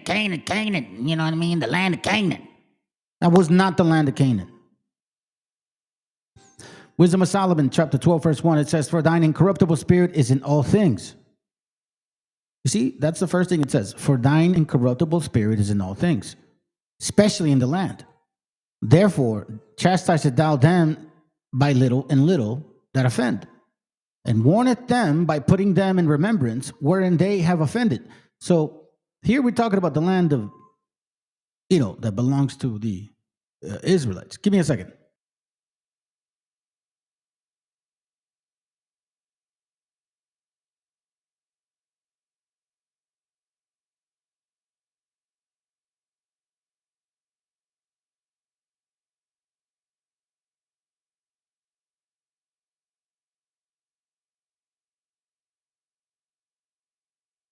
Sorry, it was my daughter. It was my daughter calling me. I had to answer. All right, anyways, it says, for thine incorruptible spirit is in all things. Therefore, chastiseth thou them little by little that offend, and warneth them by putting them in remembrance wherein they have offended, that leaving their wickedness they may believe on thee, O Lord. So he's talking about Canaan here. You need to understand this is what this chapter is talking about. The land of Canaan and the people that are dwelling there. For it was thy will to destroy by the hands of our fathers both those old inhabitants of thy holy land. You see? It's talking about the land of the Israelites. He's talking about, he gave them little by little. Dude, everybody had a chance to repent. Every single nation had a chance to repent. Remember Noah and his kids? Prior to that, then there was a split. And then there was a chosen through Abraham. Then the 12 tribes. And you need to understand what the book is saying. For it was thy will to destroy by the hands of our fathers both those old inhabitants of thy holy land. Again, you see? Incorruptible spirit does not belong in that land until he allowed it. For whom thou hatest for doing most odious works of witchcraft and wicked sacrifices. And also those merciless murders of children and devourers of men's flesh and feast of blood. Did we not read Genesis of Sodom and Gomorrah? Because Sodom and Gomorrah is in those lands. Hello? With their priests out of the midst of their idolatrous crew. It wasn't just homosexuality that was going on based on the history. It wasn't just that. It was everything that was part of it. You see, whatever, let's put it this way. Let's just say that, all this shit is fake. And every single one of us just created our own religions. Let's just say that for a moment. Well, there are some religions that lead you to believe that this is okay because we've seen them in this society till this day. We've seen them. We've experienced them. With their priests out of the midst of their idolatrous crew and the parents that killed with their own hands souls destitute for help. So this is Canaan, in the land that the Most High gave to the Israelites. That the land, verse 7, which thou esteemest above all others. Why does he say that?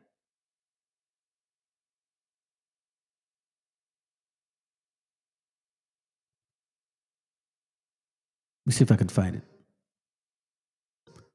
Galatians 4:26, I think that's the scripture. It says here, but Jerusalem, which is above is free, which is the mother of us all.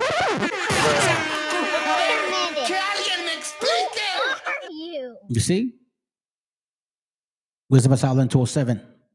Once again, that the land which thou esteemest above all others, Galatians 4:26 confirms it, might receive a worthy colony of God's children. Now, consider it being this way. Might receive a worthy and colony of God's children. But it wasn't. So, first of all, Jubilees talks about Canaan not supposed to be there, but they ended up being there. And this is why the Most High said, okay, I'll give you a chance. Let's see what you got. And y'all fucked up. Nevertheless, even thou sparest as men, even those thou sparest as men, and didst send was forerunners of thine host to destroy them by little and little. Not that thou was unable to bring the ungodly under the hand of the righteous in battle, or to destroy them at once with cruel beasts or with one rough word, but executing thy judgment upon them little by little, which means y'all got a chance to repent. Thou gavest them a place of repentance. Hello. So when Christmas Christians want to talk to you about like God did die, he only picks. No, listen, this is Canaan. And the Most High, I'll give you a chance to repent. You're in my land anyways. Let's see what you can do. And they could not fucking do it. And we're seeing it here again. Once over, it plays itself out. Like always in remembrance of Ecclesiastes, it talks about concept of we were then, back then, present today, future tomorrow. Not being ignorant that they were a naughty nation and that their malice was bred in them and that their cogitation would never be changed. This right here, this is that fucking, excuse my language, but this is that scripture. This is that scripture right here, because it's talking about its land. Genesis 9:22, Ham, the father of Canaan, saw the nakedness of his father and told his two brethren without. That's why it said that. Do you understand how deep this chapter is? Wisdom of Solomon 12:10, but executing thy judgment upon them little by little, thou gavest them place of repentance. When have you ever heard of that? You see, in this channel, I don't BS, man. I tell you the book the way it is. People, every nation had a chance to repent, even Canaan. Not being ignorant that they were a naughty generation and that their malice was bred in them and that their cogitation would never be changed. Let's hear it again. Let's go. The street, they print them in prison, and there are plenty of them that have turned fairies.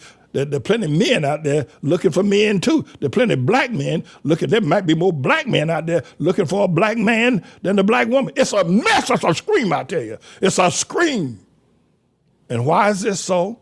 Because of the cultural, if you will, the failure of truth, the failure of the churches, the failure of the politicians, the failure of the mothers and fathers to follow the tradition.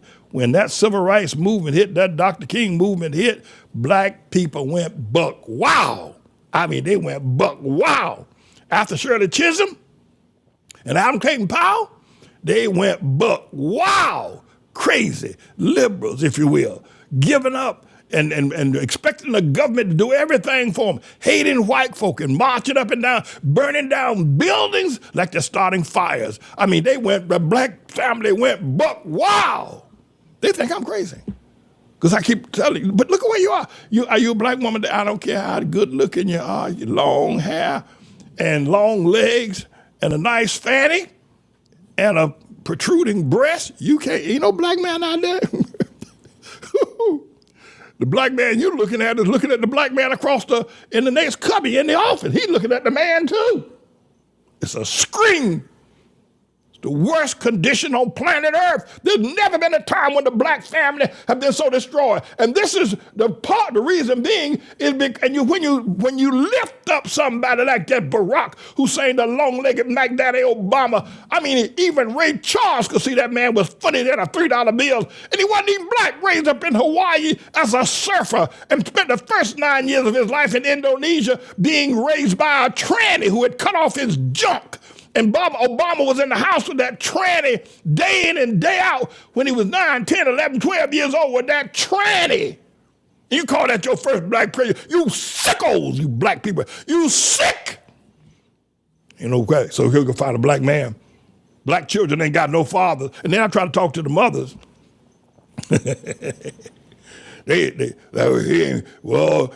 supposed to make us feel good. They're supposed to be putting people down. So, I would want to say that to you. I think it's very important that I do, that you understand that that's a condition, and God has called me to raise up men of righteousness. I don't expect most of y'all agree with that. Most of y'all are just as stupid, sick, poor, imprisoned, impotent as you can possibly be. And some of you black men out there couldn't make a woman excited about you. You couldn't ring her bell. If you had the Liberty Bell from Philadelphia, when they were ringing that bell during the days of freedom, you couldn't ring that woman. I do want to say, man, y'all ain't the same tribe as like every single one of you guys. I don't believe you guys are all 100% Canaan. I'd be stupid to believe that. But you need to pay attention to this stuff. And again, it's all based on this. What did he say? What are we to his eyes? To us, they are not just parents. They are builders of our future. Again, how were you builders of a future? Because you came here and you took opportunities that were promised to our people and you got it yourselves. So it says they are legends. Okay? And they talk about the sacrifice here at the bottom. Hold on. So at the bottom it says they are legends. If you are living the life they fought for, okay, never forget the sacrifices behind it. Yes, if you are living the life that they fought for, this is the life that not your parents fought for, because they didn't fight for these. They didn't fight for these benefits. So if you're living the life, that they fought for, you're talking about the life that we fought for. You are living the life that the Negroes fought for. You are living the life that the Israelites fought for. And your forefathers did not fight for this. Ours did. And it says, never forget the sacrifices behind it. You didn't make sacrifices.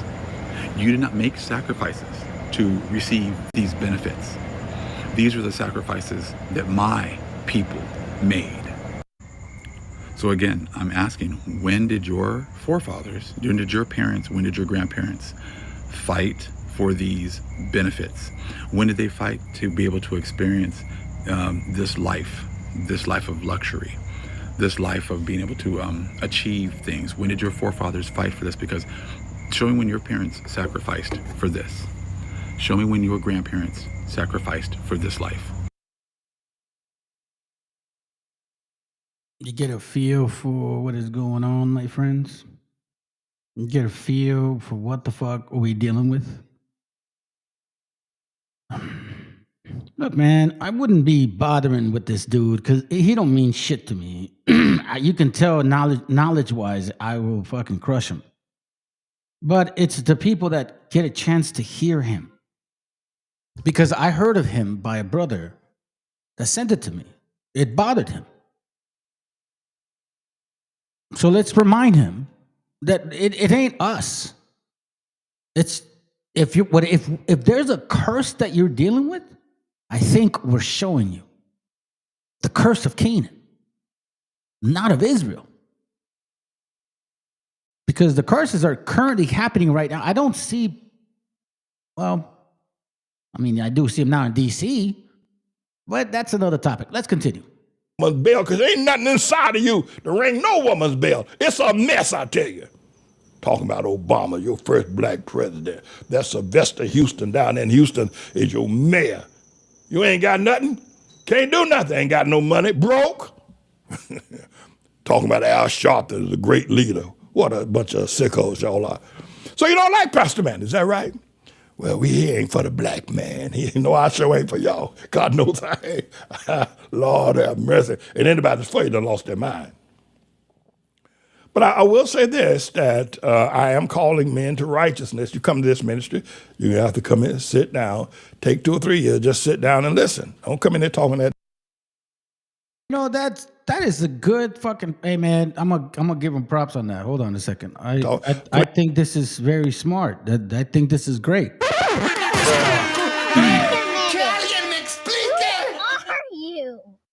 I got no problem with the teaching, the word.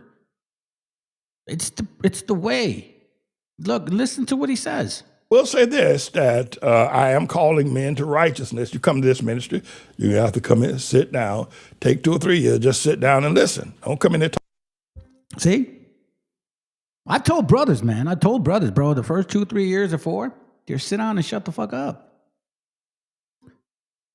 Like when you really are serious about this, like you really need to focus and study. And there are ways to study. To this day, no offense to nobody, but nobody has asked me how I studied. Nobody. I could show you what I did, so then maybe if you want to apply it, you can do it. I went straight 3.5 years on that shit, almost 4. The same method every week. Every week. That included the days, obviously. So, I'll give them props on that. But let's continue. Talking that talk. Come here talking that black talk. You want to get straight. You want to be able to raise your children. And the woman, I've been telling women, you mothers, y'all the ones that have raised these awful children. Your children, mothers, right now you got sons anywhere between 1 and 25 years old or 35 years old. His son's going to be just like your son. It is a perpetual situation that just keeps repeating itself. And if your son happens to meet a woman and she gets hooked up with your son, he gonna do her just like his father did you. It ain't gonna change. And yet you don't want to hear what I have to say. Is that right?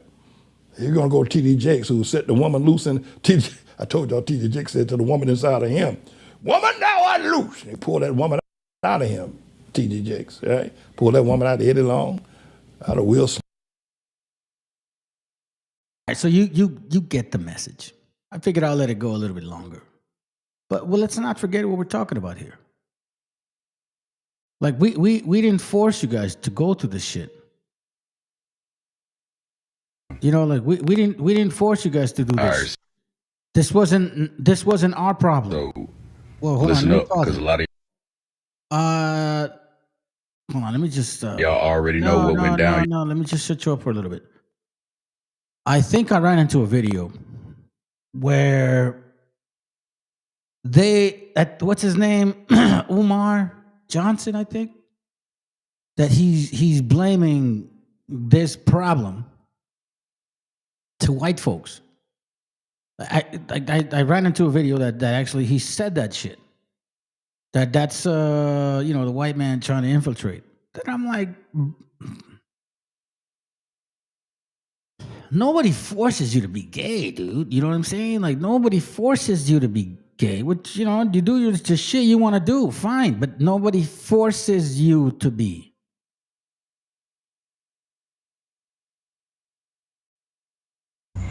When you find out that you can't, then you're supposed to never forget the people who actually did sacrifice for these opportunities.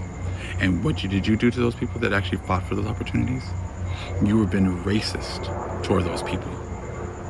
You were put in a position of power. You came from another nation, and they gave you jobs, and then they raised you up into managerial positions, so that then you had the power to be racist against the people who really sacrificed for these benefits. Then you would hire people of your own kind, people that are from your own nation, people that speak your own language, people that, practice your religion. You hired your own people. So then you're able to be racist towards our people because of, again, Deuteronomy 28:43, how the stranger within thee is going to get up very, very high, and we're going to be put very, very low. And, it's funny. We can go to that same chapter. You know what I mean? Deuteronomy 28 and then verse 27. The Lord shall smite thee with the botch of Egypt, when with the emerods and the scabs and with the itch whereof thou cannot be healed. When did that happen to the so-called African American here in the Americas that claims to be a Hebrew? When did it happen? It didn't happen. So when you guys make these kinds of posts about if you are living the life they fought for, never forget the sacrifices behind it. See, none of you are going to come and say, and that's pretty much what the Reverend was saying, man. Like, in the last 1 to 50 years, it's been difficult. And he's talking about leadership. This is why I had told you, brothers and sisters, the spirit of Canaan is weak. It's very easy to destroy. You just got to bring facts. They can't do shit about it. Now, I don't know, but this is what the Reverend was talking about.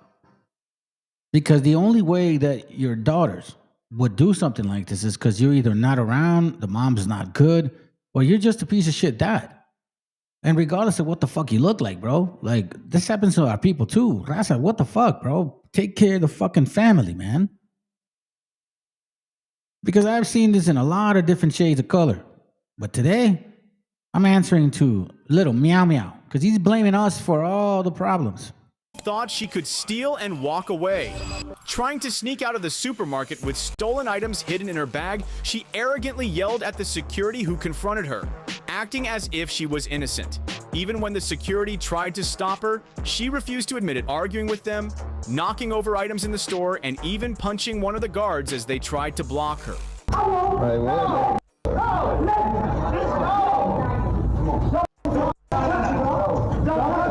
But seconds later, she learned a hard lesson and faced the consequences of her foolish actions. Oh, shit. She thought she could steal. Did we force that upon you people, bro? Did we do that? Was it a Mexican dude that was standing next to her, be like, "Yo, listen, I need you to do this right here. I need you to do that. I need you to do all. I need you to take care of this. I need you to take care of that." I mean, did that happen? No, it didn't happen. Look.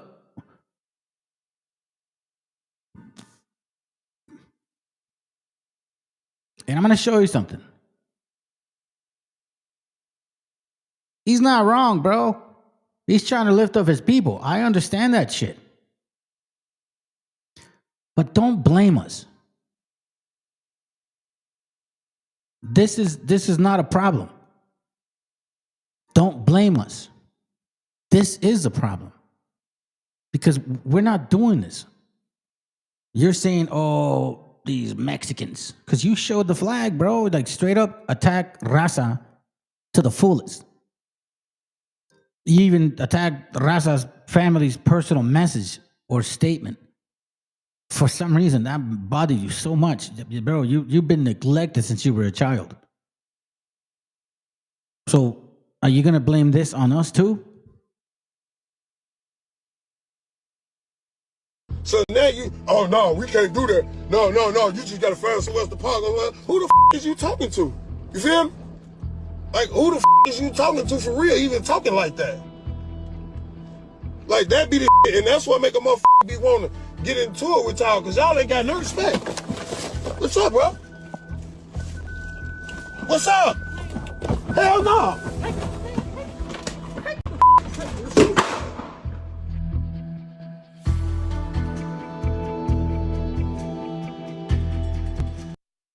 Dude got shot, bro.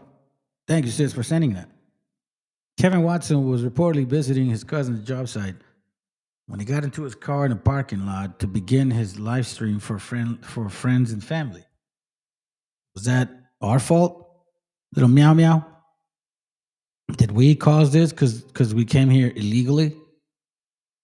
I'm saying we because I want to, I'm saying, just going to say we. Like, what are we talking about here?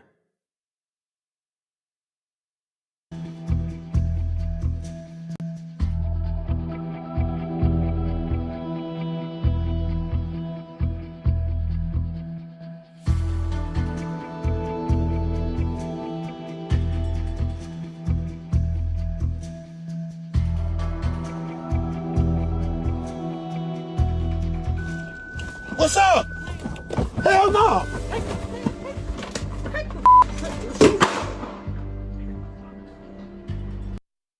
Man, that's just crazy, bro. Like, just be in your car and be threatened by being shot. It's fucking nuts, dude.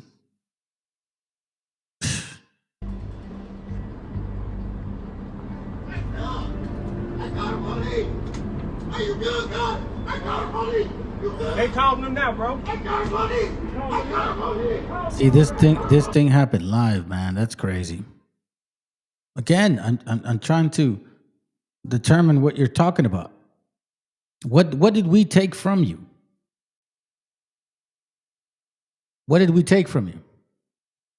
And look at how we did it. If we did it, you black people, you should be able to do it.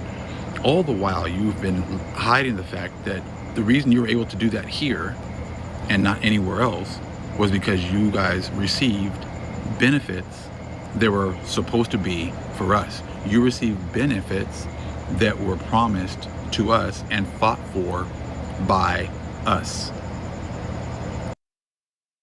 You hear that? That's why this is important. So apparently we're taking their benefits.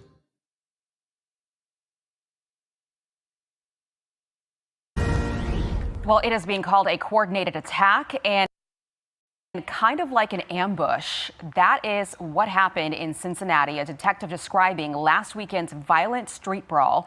3 of those suspects appeared in court yesterday on charges of felony assault and aggravated riot. Nate Foy is live from New York City with the latest on this story. Hi, Nate. Hey, Aisha. For the first time, we're seeing pictures of the injured female victim after she got sucker punched in the face during that brawl. And Senator Bernie Moreno describes her as Holly. He says that she gave him permission to share the following pictures that you're about to see.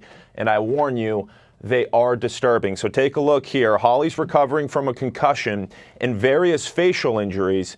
Senator Moreno said he thought Holly was dead when he first saw the video.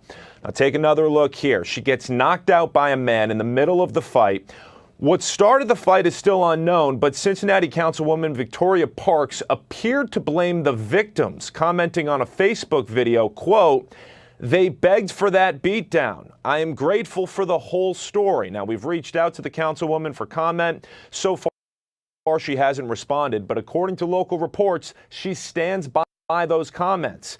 Video circulating online shows the white man slapping a black man before the brawl, but Senator Moreno says Cincinnati leadership deserves blame.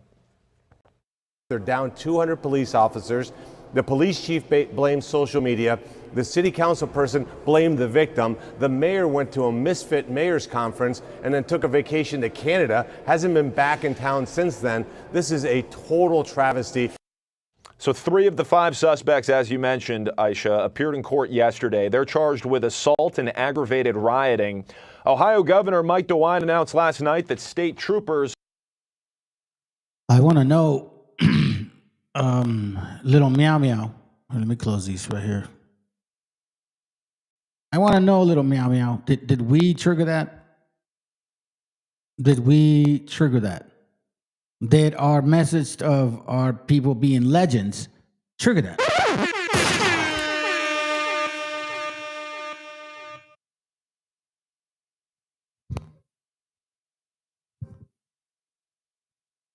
It's like, what the fuck, man?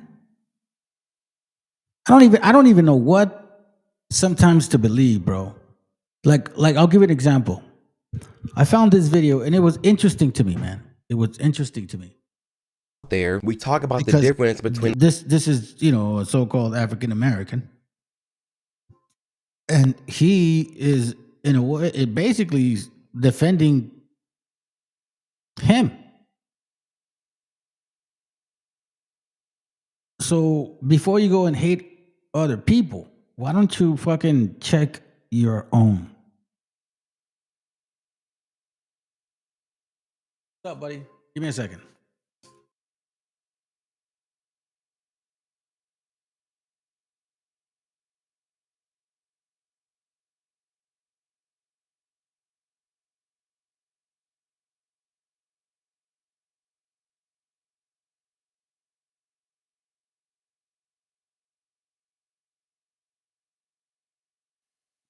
Anyways, sorry, it was my son. So,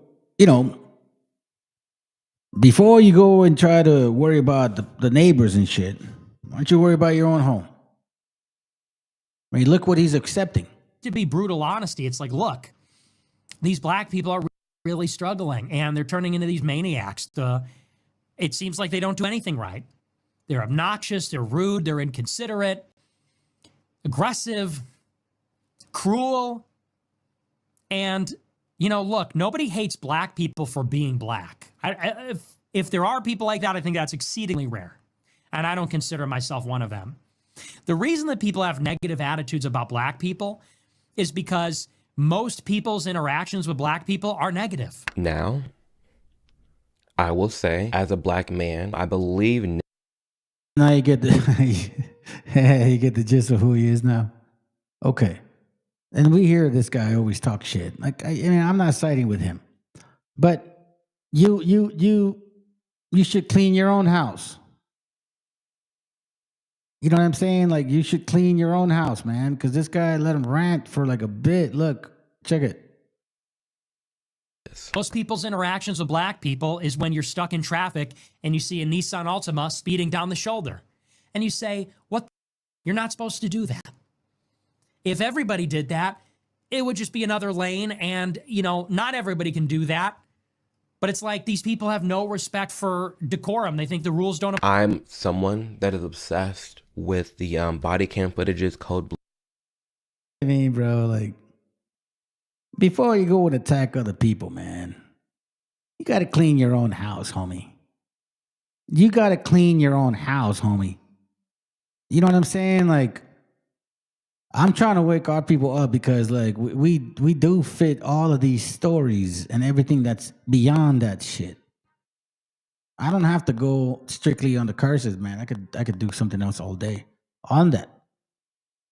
But when I start hearing stuff like this right here, you stretching. I mean, now you even got the gringo. Thank you, sis, for saying that. Even the gringo's laughing at you now. Like, what the fuck? Flying saucers. Listen to this. Like, I'm gonna let it play. Like, okay, I speeded it up. It's gonna be like 3.5 minutes long. Okay, so listen to this. We was everybody, dog.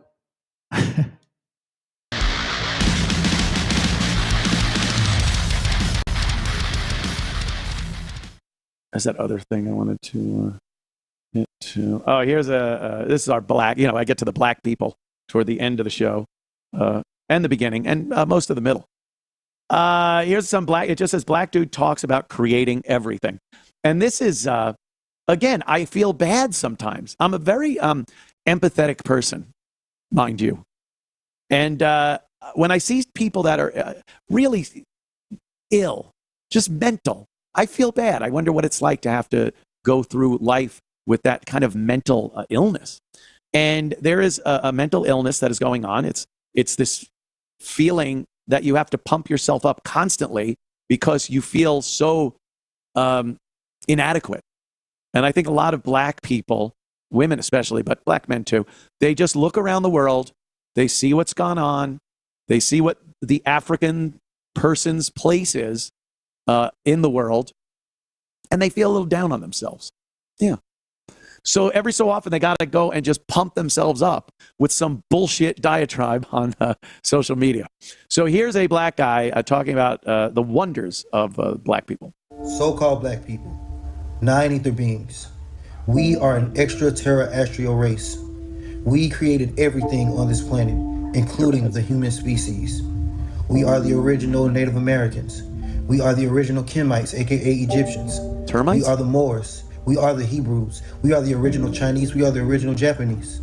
We are the original Polynesians. Shout out to my Afro-Polynesians. We are the original people of every landmass on this planet. We are the original Atlanteans.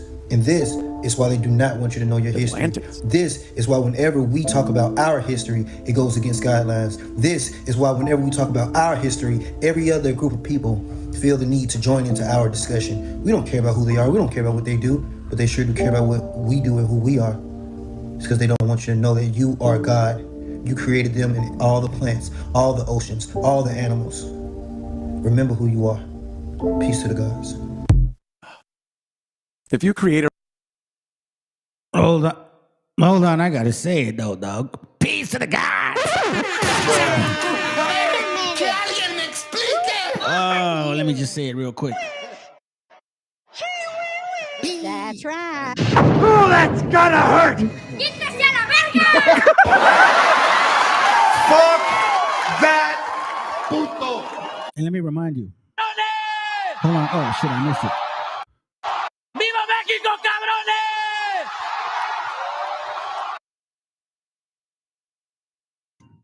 Why was like, well, no, why was I like this? I have concepts of a plan. People show up to this channel, they want to hit the link. I have concepts of a plan. But they get caught up all the time.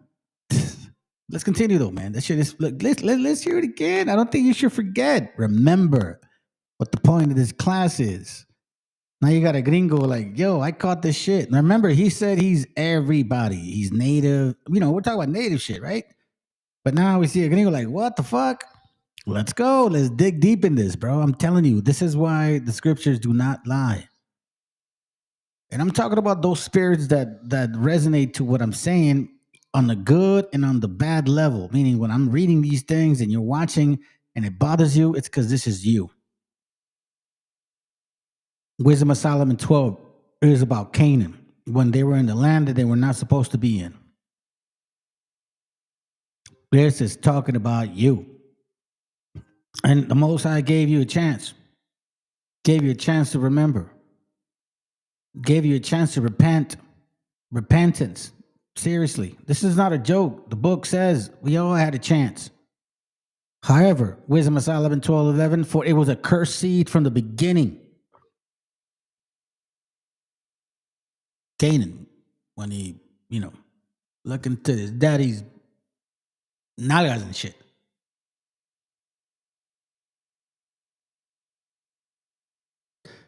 Genesis 9:22, and Ham, the father of Canaan, saw the nakedness of his father and told his two brethren. You see, the father of Canaan, he foretold that you were going to have a seed that que eran perversos, way. Perverts. Liars of things. Covetous people. Willing to celebrate, do some real, like, look, I have a translation. It's called the New Oxford. And in one of these verses, it talks about them being the initiates, like, the whole Kabbalah twisted version of their theory of religion. This is them. And everybody that's included in this, look, let's put it this way. If you go back into my classes, I had talked about Druids and their practices of these things. And you can see that this is a big deal right here. Wisdom of Solomon 12:10. But executing thy judgment upon them little by little, thou gavest them place of repentance. Not being ignorant that they were a naughty generation and that their malice was bred in them. Bread. And that their cogitation would never be changed, meaning they're just the way that they are. Let's look this word up. That's an interesting word. Give me a second.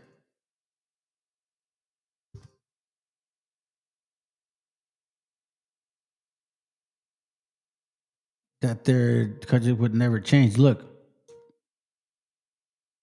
An action of thinking deeply about something.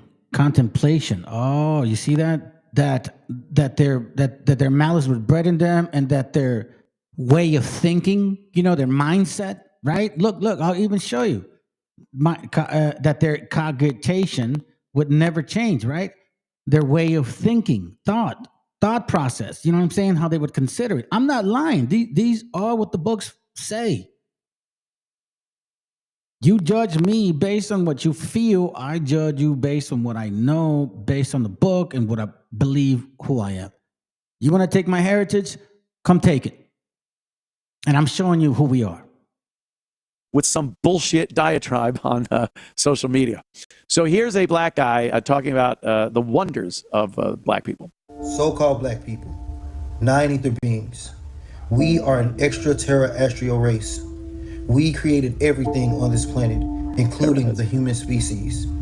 We are the original Native Americans. We are the original Kemites, aka Egyptians. Termites? We are the Moors. We are the Hebrews. We are the original Chinese. We are the original Japanese. We are the original Polynesians. Shout out to my Afro-Polynesians. We are the original people of every landmass on this planet. We are the original Atlanteans. And this is why they do not want you to know your history. This is why whenever we talk about our history, it goes against guidelines. This is why whenever we talk about our history, every other group of people feel the need to join into our discussion. We don't care about who they are. We don't care about what they do, but they sure do care about what we do and who we are. It's because they don't want you to know that you are God. You created them and all the plants, all the oceans, all the animals. Remember who you are. Peace to the gods. Peace to the gods. Hey, you know what? Sister made a good point. She says, Dr. Umar, John Drifter, fake school charity grifter. So he did offer to have a school.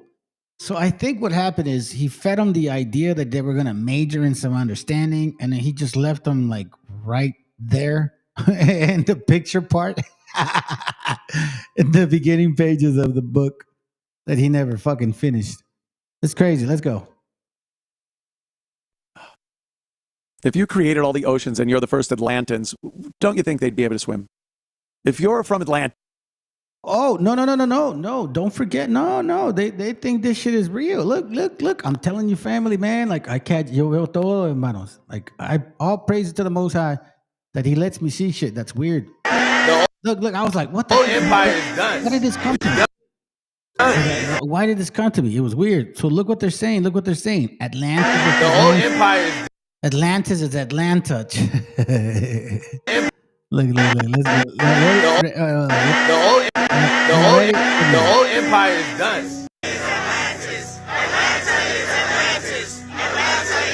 We are remembering.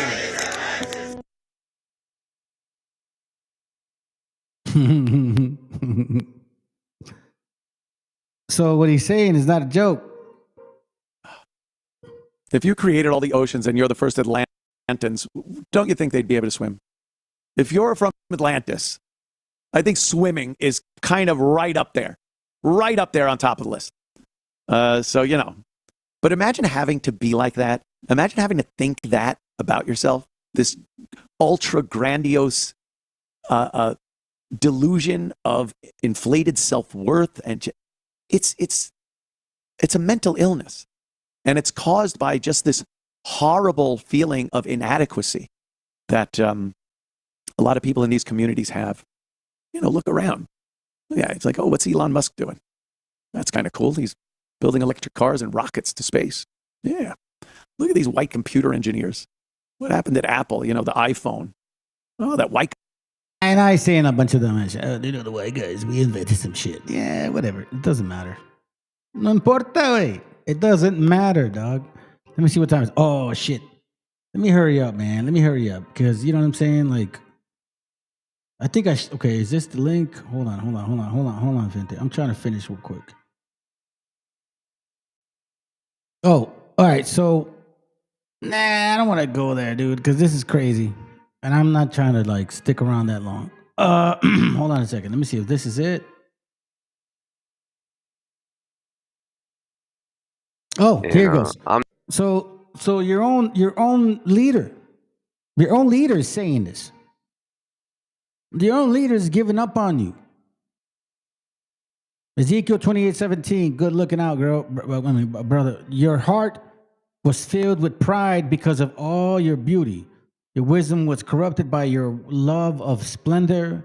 So I threw you to the ground and exposed you to the curious gaze of kings. Let me see that real quick. Let me see how it's broken down. I think I know what you mean.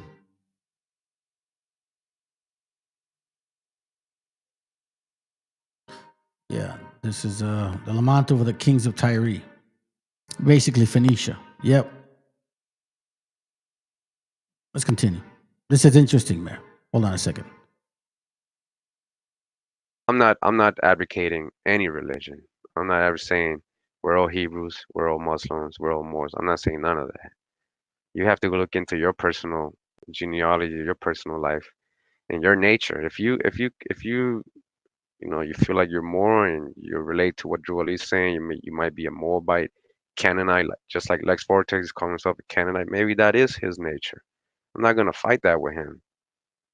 You understand? So maybe that is his nature. Maybe he is a Canaanite. So I'm not gonna fight with him over that. You know what I mean? It's silly to actually pretend to debate with somebody who really don't do research, man. You know, like it's a waste of time. You know, and it's just like we got rude words, just insulting me, calling me a devil and stuff. It's just like a comedy to you guys. Why did I play this? Because he called him Canaan. He's giving them clout like, yo, you guys. Why are you calling him Canaan, Culameo?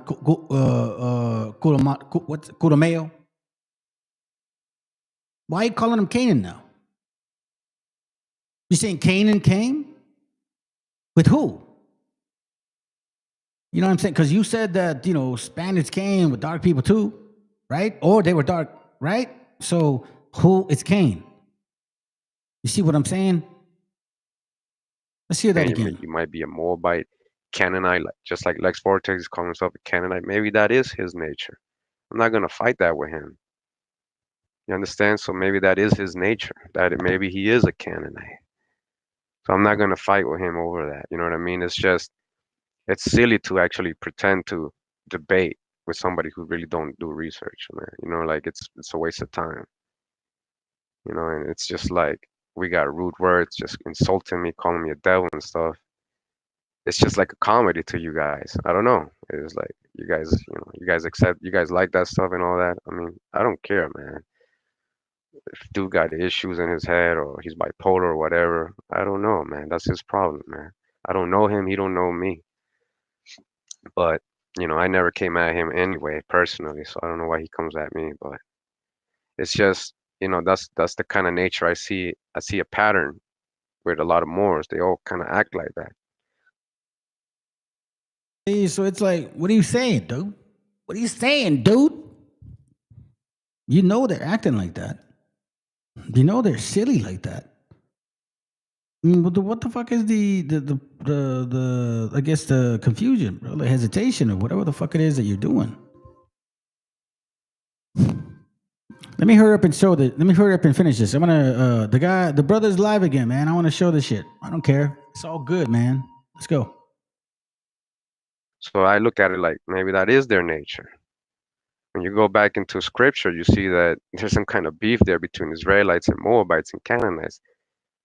You know, is that just a story? Is that just a Bible story? But then I'm seeing traditions, right, written down about the Israelites, how they act and how they do in their ceremonies and stuff. And then I see it in my culture. I see it with my people. I see it, you know, and they never call themselves Hebrews, but they're doing the exact same things that's described in that Bible. So who's the real people they're describing? Who are you talking about? Culomiados. What the fuck are you talking about? You see how things are weird? Like we didn't ask for this. Nor did we ask for the other one. Well, not that one. Let me just cut that shit out. Nor did we ask for the other one with little meow meow. It's like, what the fuck, man? But then Guys, y'all ain't gonna believe this freaking crap. you go to the extreme and blame us for almost every single situation. And then now, so for example, fam, we had, you know, little meow meow. He said the benefits were taken from them. Okay. So what's going on with this right now? He says, in a sense, that the benefits were taken from them because this was the country of glory, I guess. I mean, that's what it sounds like to me. Like he was counting on this country to feed him or to like give him prosperity. Like that's what it sounds like to me. And I'm like, okay, fine. Well, fuck, bro, you can have the prosperity. You know what I'm saying? I'm not trying to do the prosperity like that. You are. So let's see their prosperity. Let me see if I can pull up the video again because I want to prove to you guys a point. Let's go. Let's listen to this. Me and my husband just left the grocery store, walked there with not even 4 bags, and paid over almost $300 something. Everything has just went up double. Like, what the heck, man? This is getting crazy. All right, so I'm trying to make a point. I called your ass out. I've been calling your ass out all fucking night. But you're too scared to show up and represent your people. Because you are not the people of this book. That's why. No tienes huevos, güey. That's the real fact. So let's listen to this real quick, because I think it's this like 1.5 minutes from here to here. Listen to this. To you. And it's very easy now to see how this is all playing out, how all of you seem to be on code with not admitting the fact that you received stolen benefits. Like, are you so-called people without documentation on code to come here and get benefits? Dude, people without papers cannot get benefits, man. It don't work like that. See, that's right-wing fucking hateful talk. Check out this post. So right here, how did our parents move to a whole new country with no money and no English, yet still manage to build a whole... How's that bad?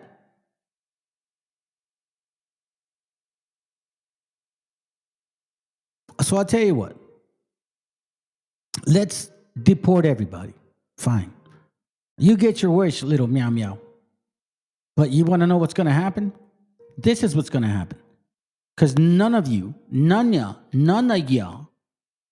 will actually do the work. Listen to this. We can't even afford groceries anymore. My husband brings home not even $500 a week. And we can't afford this freaking crap. And we went to fill out for freaking food stamps to get help. They denied us.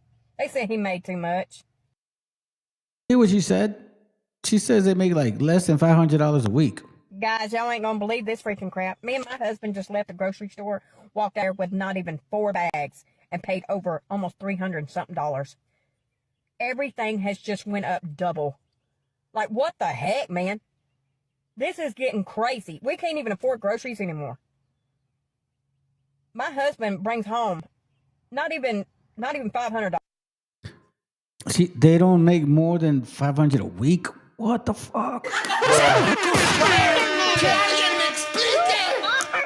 This is the country, so-called, that you created, white man and white woman, and you're telling me that you can't make more than $500 a week. This is the country that you're so proud of. This is who you voted for, supposedly to give you more. And I'm like, okay, well, how much do you not have? Like, how the fuck do you, like, what do you mean you don't make more than $500 a week? Does he even work? Or is that like benefits? Or is that EBT and you're considering that as like your level of income? This is not possible. This is not a hard thing to do. Look, listen, I'm not being offensive to nobody. But look, if you see, en verdad tienes ganas, güey, you can at least make $150 a day. Even if you really turn into like, I'm gonna fucking sell some shit in the street, you can make $150 a day. You want to know how I know? Because when I was a kid, I was selling newspaper ads, and I was making $150 a day at 12 years old. So fuck all you. This was back in the 80s to show you how good I was. Okay? And that hustle is never broke. It don't matter who you are. It don't matter what you are. Hustle is never broke. Understand that. That should be in a shirt. Hustle is never broke. So for you guys to be in this situation, you know what I'm saying? All I see is the Most High starting to switch things around. Yep, sounds like complaining about the whip. There you go. Shit's starting to turn around. Shit is starting to turn all around. $1 a week. And we can't afford this freaking crap. And we went to fill out for freaking food stamps to get help. They denied us. They said he made too much. off of not even 500 a week. That's crazy. That's ridiculous. We can't even get help. But that's not the point. My husband, he works, and I can't work. So you see that person? She said, I can't work. Yeah, you can work, lady. You got a mind. If you physically can't lift shit and don't do what that requires, find a fucking way to make some feria. Hello, that's the way it works.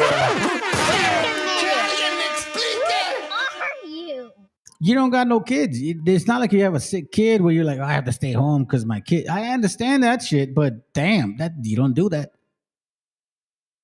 Let's continue. This is getting out of control. $700. $700.05. That is what I just spent at Walmart to buy groceries for my home, to buy our essentials. Like, I didn't buy anything wild and crazy and extra. The only thing that I would say that I bought that was extra was I bought a couple of those cheap t-shirts that are like the $5 t-shirts in the kids section because my daughter loves them. Or two of my daughters love them. And then I bought a pair of $7 black shorts for my daughter because she needed some. So that wasn't even extra because she needed some. And I bought me a pair of shorts. $700. I can't afford this. Like, I'm a teacher, and my husband also works for my school district, and the cost of living has gone up so freaking much, but we're not raising teacher salaries. We're not raising them. We're not making them match what is happening right now and how much everything has just skyrocketed. Like, it's getting to the point to where we have to choose, are we paying this bill or are we feeding my kids? And I will choose to feed my kids every freaking time. I don't care. I just can't. I don't care anymore. But now it's going to get to the point to where it's like, okay, we don't have a vehicle. I guess we're walking everywhere. And I get so mad when I get people on here that it's like, well, get another job. I do. I have another job. I have two other jobs. I am a photographer, which is really not getting any business because nobody can freaking afford it. It doesn't matter if I change my prices or not. And I also do Spark delivery on the side. As much as... You know, the whole picture shit, like, you could suck too, and that's why. Goes to show we are the backbone of the country. You want to know? You want to know why that's important? You want to know why that's important? Because if you look at, let's like for example, us as human beings, we have a bone, then we have a muscle or tendons. I'm sorry, a bone, tendons, then muscle, then some fat. Then some layers of skin, and then, hair and all that shit, and all the extras, eyeballs and mocos and, hair outside your skin if you have any. I'm glad that I'm not hairy like that. So, but that's the human body. When you listen to this right here, you start finding out how this whole society is basically like a body, like an organism. You know what I'm saying? Like, when you disrupt the functionality of its system, like, no matter how fucking angry you are, you have to be really mindful of how stupid you can be. So, like, why would I get in the way of the way things are functioning? I mean, is it hate, or is it that you're willing to starve to death? Because that's the question. Are you hateful, or are you just willing to starve to death? And you think you're going to eat people? Like, fuck it. Because I don't grasp, at least from what I assume that I know about, you individualites, you Edomites, you Esau, children of those people. How can you not figure this fucking out before it came to you? And I get so mad when I get people on here that it's like, well, get another job. I do. I have another job. I have two other jobs. I am a photographer, which is really not getting any business because nobody can freaking afford it. It doesn't matter if I change my prices or not. So, like the sister said, the backbone, meaning, when you focus on the logistics of the food getting to your table, because they're not in the business of growing their own food. Do you get what I'm saying? She said she's a teacher and part-time this and part-time that. Okay, sounds good. Is she growing food? No. So then the source has to fucking feed the root. And then when you go and attack the root, What the fuck are you doing? Is it hate or do you want to starve? Because it's real shit. Like prices are going up. I've seen them myself. And in one way, in some cases, the prices are not that bad. So you have to be mindful of who it's bothering. You see, not everybody depends on the same shit, family. Like, for example, me, yo no soy gastolón, bro. Like, yo no gasto mucho dinero, you know what I'm saying? Like, I'm not frugal, but I tend to want to save and, in case some shit happens. But I don't wear jewelry. I don't do none of that stuff. You know what I mean? I'm not like that flossy motherfucker. I just want my kids and my family to be okay in case something happens. I can take care of that. That's the kind of man I am. Okay. So I'm not like broke. But this right here, this setup that you guys did to yourselves, it's exactly the cup. And I also do spark delivery on the side as much as I possibly can, which makes me then gone from my family all day long and not making enough to still make ends meet. My husband is doing other side jobs. Like, we can't afford this anymore. And I'm so tired of, it's not like, I don't even know how to say it anymore because I'm tired of beating around the bush on like the politics about it. I don't care anymore about all this extra stuff. Like, I just want to be able to afford to feed my family. 2 years ago, this would have cost $350, and that still made me want to choke. What she said? 2 years ago, it cost half of that.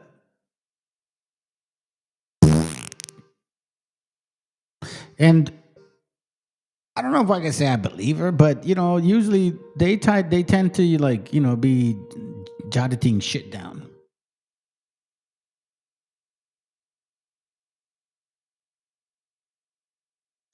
Hey, that's a good statement. Yo no estoy como quiero, pero sí como puedo. Hold on a second, brother.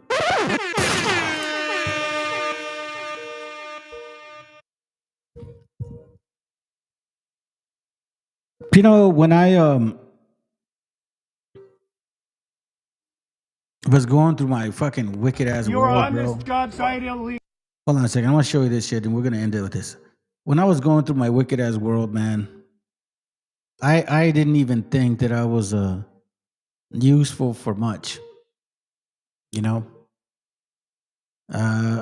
don't know if I can say I had given up on life because I don't have that mentality and shit, but the alcoholism at that time, man, he took me really fucking crazy and far. And one thing that I will tell you, man,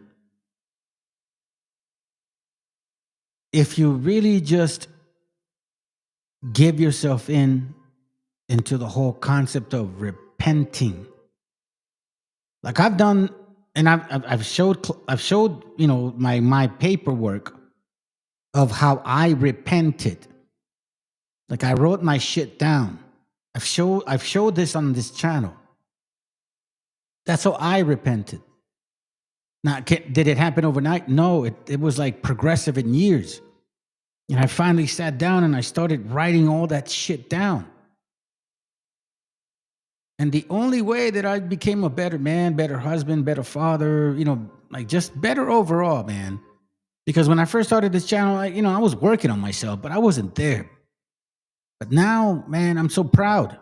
Not of myself, of my family that where I can tell you I can do this live and it's cool and they're okay. You know what I mean? That they're not sinning. I'm not a hypocrite. I'm not a fucking hypocrite. I'm not like, oh, you know what I'm saying? All you people. And then my daughter's over there hoeing around and my wife, she's just crazy as fuck. And then my kids are just not, you know what I'm saying? No, none of that shit, bro. None of that. I'm so proud of that shit.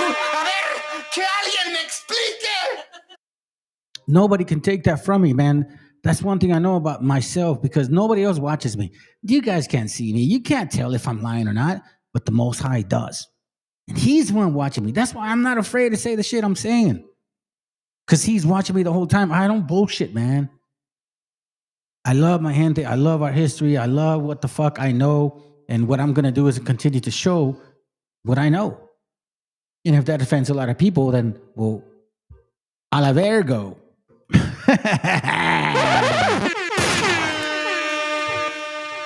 Let's hear this shit. Because you want to know this brother right here is defending our hand, bro. They didn't want to pay them, bro. They didn't want to pay them. And you're going to hear the owner of this project is a Seventh-day Adventist that didn't want to pay them before either. I give a fuck. I'm monitoring this fucking industry. No, what you're the fuck not. are you gonna do about it? You I'm ain't gonna gonna do call- fucking shit about it. Bullshit. This is my fucking job No, site it now, is not your motherfucker. job You site, ain't gonna do shit. motherfucker. Get Y es lo que hacemos, de como tú estás bien, los demás chinguen a su madre. Didn't you? Life was good for you when you came up to the trades. What about all these guys that build these construction sites? Como tú estás bien, los demás chinguen a su madre. Didn't you? Life was good for you when you came up to the trades. What about all these guys that build these construction sites? They build these fucking communities, John. And they get extorted, they get exploited. Do something about it, John. Come on, man.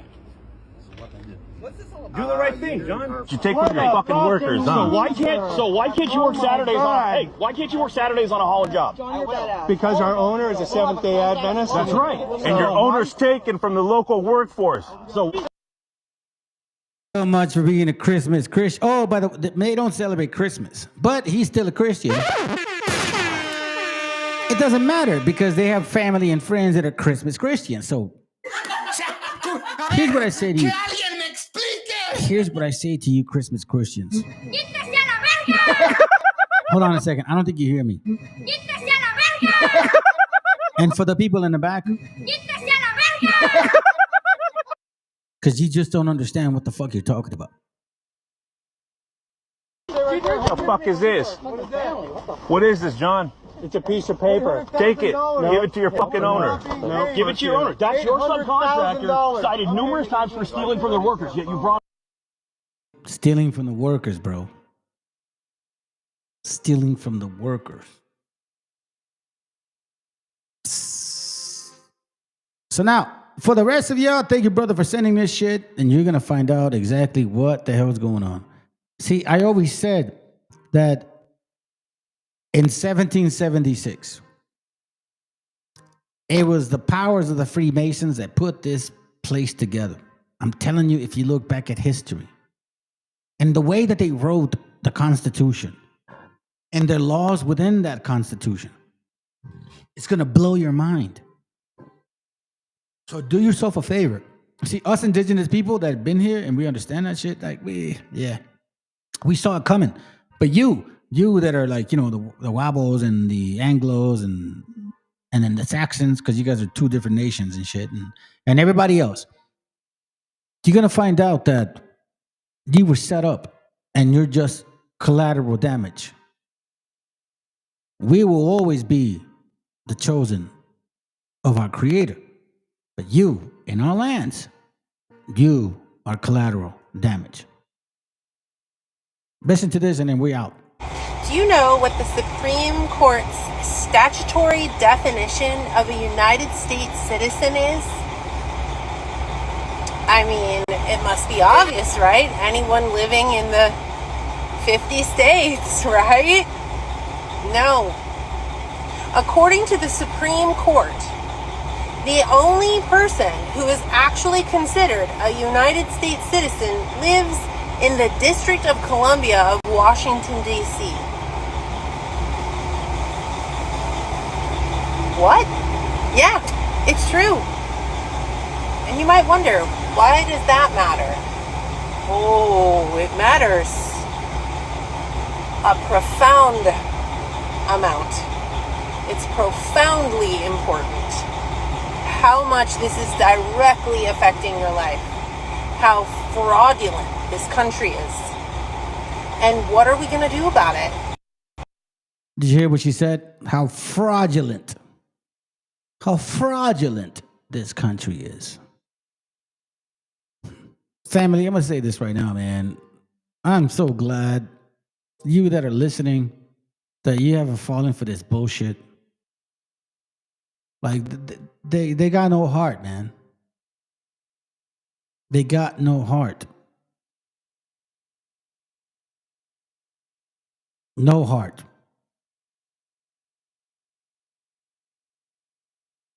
Come on, bro. Like, represent your people, bro. You're saying all this stuff like, oh, we were here before everybody else. Okay, sounds good, and represent it. Show us the sources that say this shit. Don't just say Mississippi. Mississippi don't mean shit. The hell? Good night, Andy.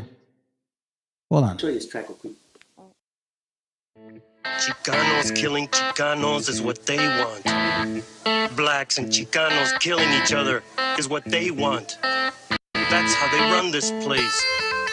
Once we get together, they don't run shit. You got a lot to learn about being Chicano.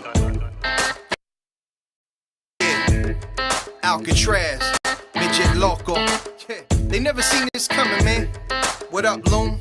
What up, Oreo? 500 years of captivity.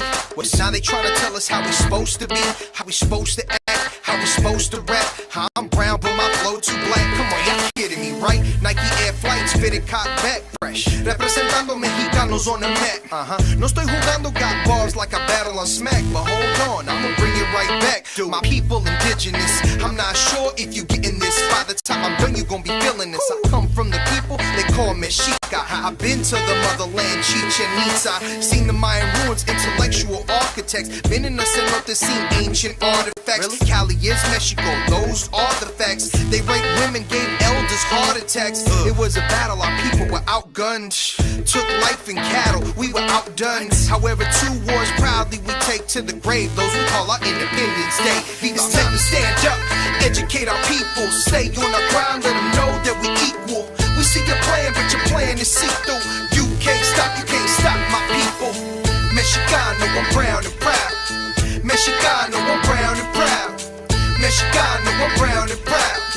Mexicano, I'm holding it down. Yo, story with Mexicans, Mexicano. Gave birth to the word that we know as Chicanos. Aztec warrior, man, it's all in my blood. From the Tenochtitlan, that's the heart of the love. Now Mexico City, that's a modern day name. Don't let the books confuse you to be a modern day slave. Gotta get your facts right and study the culture. Don't be like Cortez, he came like a vulture. Came to just steal and take away the land. He seen what we got and he was like, damn, who would've guessed it had to be a white man.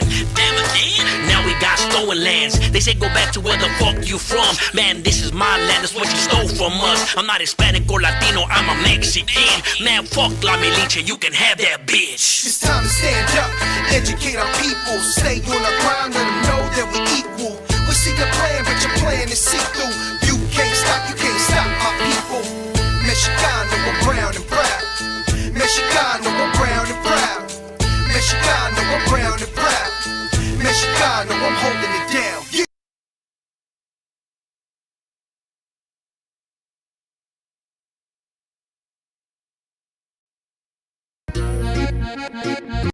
Yo. Las líneas que parten el mundo. Yo, el meridiano. Que sepa el mundo que soy de orgullo moreno. Ande donde ande, no olvido de dónde vengo. Traigo la sangre de un indio todoterreno. En fuego como un 10 son los pies del Cuauhtémoc. Que sepa el mundo que soy de orgullo moreno. Ande donde ande, no olvido de dónde vengo. Traigo la sangre de un indio todoterreno. En fuego como un 10 son los pies del Cuauhtémoc. En una simple frase te explicaré cómo es mi gente. Si maltratas a un carnal, te devora la serpiente. Emplumada, va en picada, desquiciada el águila real. Le arrancará la cabeza a quien dañó su nopal. Somos un ejército cautivo, esperando la señal pa' comerme al enemigo. Huitzilopochtli, dime si es rival o amigo. Que del ejército mexica tus guerreros siguen vivos. Soy un monstruo con la pluma, mis rimas envenenadas. Hoy me llaman Quetzalcóatl, soy la serpiente emplumada. Dueño de la tempestad y del tempo está muy claro. Un diluvio de verdad, en la instrumental soy claro. Certero en mi disparo, y Luis Caminas, el flechador del cielo. pero con ritmo. Cultura de mi tierra que nunca se acaba, con águilas y estrellas que vuelan desde las aguas. Que sepa el mundo que soy de orgullo moreno. Ande donde ande, no olvido de dónde vengo. Traigo la sangre de un indio todoterreno. En fuego como un 10 son los pies de Cuauhtémoc. Que sepa el mundo que soy de orgullo moreno. Ande donde ande, no olvido de dónde vengo. Traigo la sangre de un indio todoterreno. En fuego como un 10 son los pies de Cuauhtémoc. Como aquí, bro. Te juro no existen dos. Si voy a creer en alguien, solo va a ser en mi Dios. Yo me encomiendo a mi madre, que me cuida y me protege entre sierras. Amor de tonas y claro, sí, amor de mi madre tierra. El que nunca falla, el de sangre maya, el que va dejando huellas al que buscan y no hallan, el que da la talla, el que triunfa y calla, al que copian y se basan, soy el calendario maya. Que sepa el mundo que soy de orgullo moreno. Ande donde ande, no olvido de dónde vengo. Traigo la sangre de un indio todoterreno. En fuego como un 10 son los pies de Cuauhtémoc. Que sepa el mundo que soy de orgullo moreno. Ande donde ande, no olvido de dónde vengo. Traigo la sangre de un indio todoterreno. En fuego como un 10 son los pies de Cuauhtémoc. Yo soy guerrero de orgullo moreno. Mis dioses son verdaderos. Tlacozontli es el que cuida mis caminos y senderos. Mi tierra pinta paisajes de autor, la naturaleza es una obra de amor donde el artista se expresa. Mira y aprecia el arte de Xochipilli, mi diosa de la belleza. La guerra, el arte tienen cercanos roces. Netzahualcóyotl, rey con tintes de dioses. Un guerrero, poeta y muy pocos lo conocen. Hoy te lo recuerdo yo, el Sensontle y 400 voces. Guerreros y leyendas que la historia a veces calla. Dioses de un ayer, de un hoy y de un mañana. Yo me encomiendo a Cuauhtémoc y Pachita es quien me sana. En mi sangre sigue viva la cultura mexicana. Que sepa el mundo que soy de orgullo moreno. Ande donde ande, no olvido de dónde vengo. Traigo la sangre de un indio todoterreno. En fuego como un 10 son los pies de Cuauhtémoc. Que sepa el mundo que soy de orgullo moreno. Ande donde ande, no olvido de dónde vengo. Traigo la sangre de un indio todoterreno. En fuego como un 10 son los pies de Cuauhtémoc.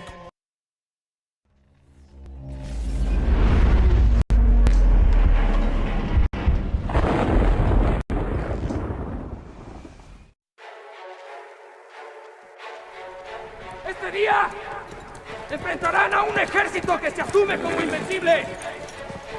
Y es así porque no se había topado con mexicanos dignos. Mexicanos guerreros, como nuestros ancestros, como los que estamos reunidos hoy aquí. Recordando nuestra historia y las glorias del pasado. Recuerda, oh patria mía, en cada hijo hay un soldado. Los ejércitos aztecas preparados a la vez, enfrentándose a muerte con las tropas de Cortés. Españoles invasores sufrieron embestiduras de los guerreros mexicas, trozando sus armaduras. En 1810 inicia la independencia, con Hidalgo dando el grito a la carga sin clemencia. Miles de hombres y mujeres con espíritu valiente murieron por un gran sueño, una nación independiente. 1821, tanta sangre no fue en vano, de la ceniza resurge el imperio mexicano. En San Juan de Ulúa intentaron reconquistarnos, nación libre, soberana, al invasor le confirmamos. En el norte los apaches atacaban sin cesar, atrapen a los traidores, los vamos a fusilar. Los gringos robaron Texas, alimañas insensatas, en el Álamo pagaron con masacre los piratas. Los yanquis expansionistas quieren más, eso es notorio, vienen marchando del norte, quieren nuestro territorio. Tomaron Chapultepec con descaro y con desquicio, lucharon hasta la muerte el batallón de San Patricio. Arizona, Nuevo México y la Alta California, esa herida no se cierra, simplemente se transforma. No pasaron muchos años desde la última ocasión, desde Europa se orquesta ya la próxima invasión. El 5 de mayo empezaron las agresiones, los valientes Acapuaxlas pelearon sin municiones. Enfrentan al enemigo con rifles y con machetes, disparen con los cañones, denle muerte a los franceses. En el campo de batalla el enemigo se destroza, la victoria es mexicana, grita Ignacio Zaragoza. Este 5 de mayo, los franceses van a respetar el águila mexicana y van a mirar esta bandera hacia arriba y hundidos en su sangre. ¡Viva México! ¡Pero viva México libre! Porfirio Díaz trajo paz, eso decían las noticias. Derroquen al dictador, estamos hartos de injusticia. Tomen todos sus fusiles, prepárense para la acción. Se escuchan por todas partes, ¡viva la revolución! En esta lucha eterna, no se pierde, no se empata. Lema, tierra, libertad, viva mi general Zapata. Que al traidor se le capture en la pared, se le acribilla. Una leyenda mexicana, el general Francisco Villa.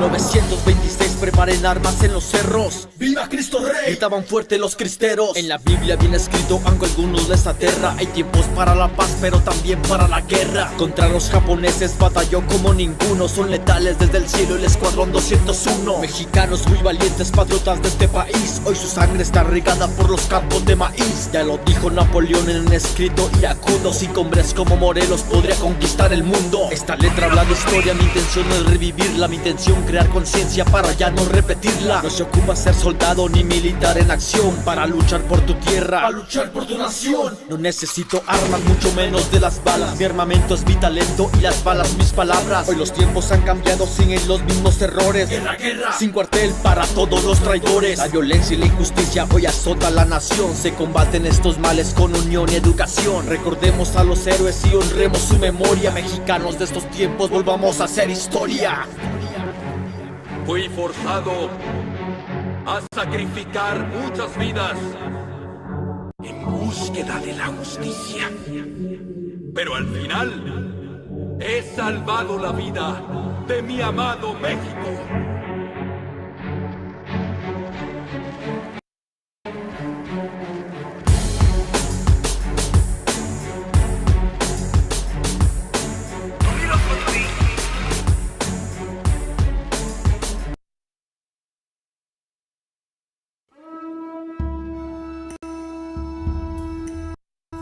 Mesta isukame Claudia Shemo ya utayu. Shabete ya komera javeni. Kenam pokayu tita pero yem que ak. De donde soy, no nos rajamos. Cualquier tierra la trabajamos. El sacrificio jamás es en vano. Que hasta el espacio hemos llegado.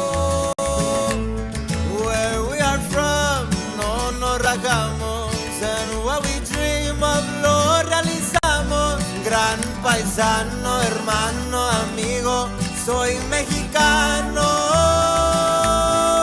Y cambiamos de lugar, no de bandera. Verde, blanco y rojo lo llevo en las venas. Como el águila volamos sin fronteras. Rompemos la malla que separa tierras. Y nacimos con legado de grandeza.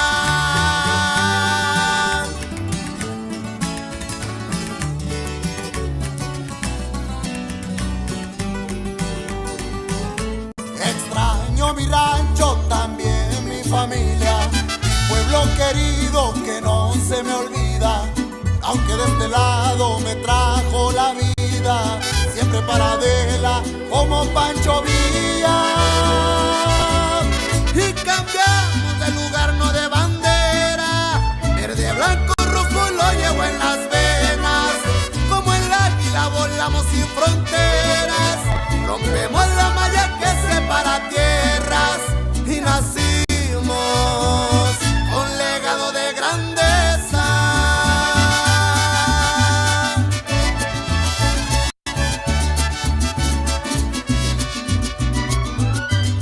A nuestras mujeres y madres inmigrantes, un ejemplo de fuerza y valor.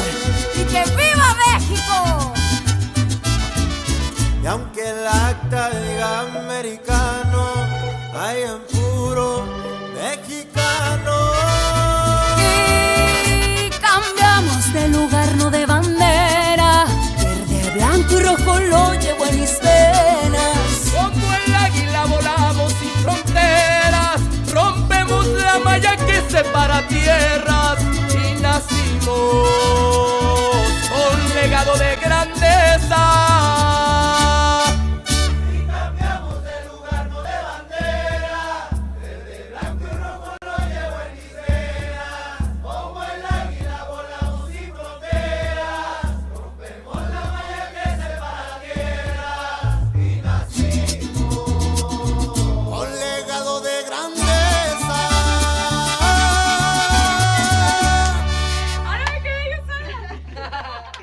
Hey, there was not one time where I never promoted family, familia. Like that's, I always say that shit. I always told you, brothers, bro, if a man can't talk about or even mention his wife, and there's a problem with his household. Do you understand what that means?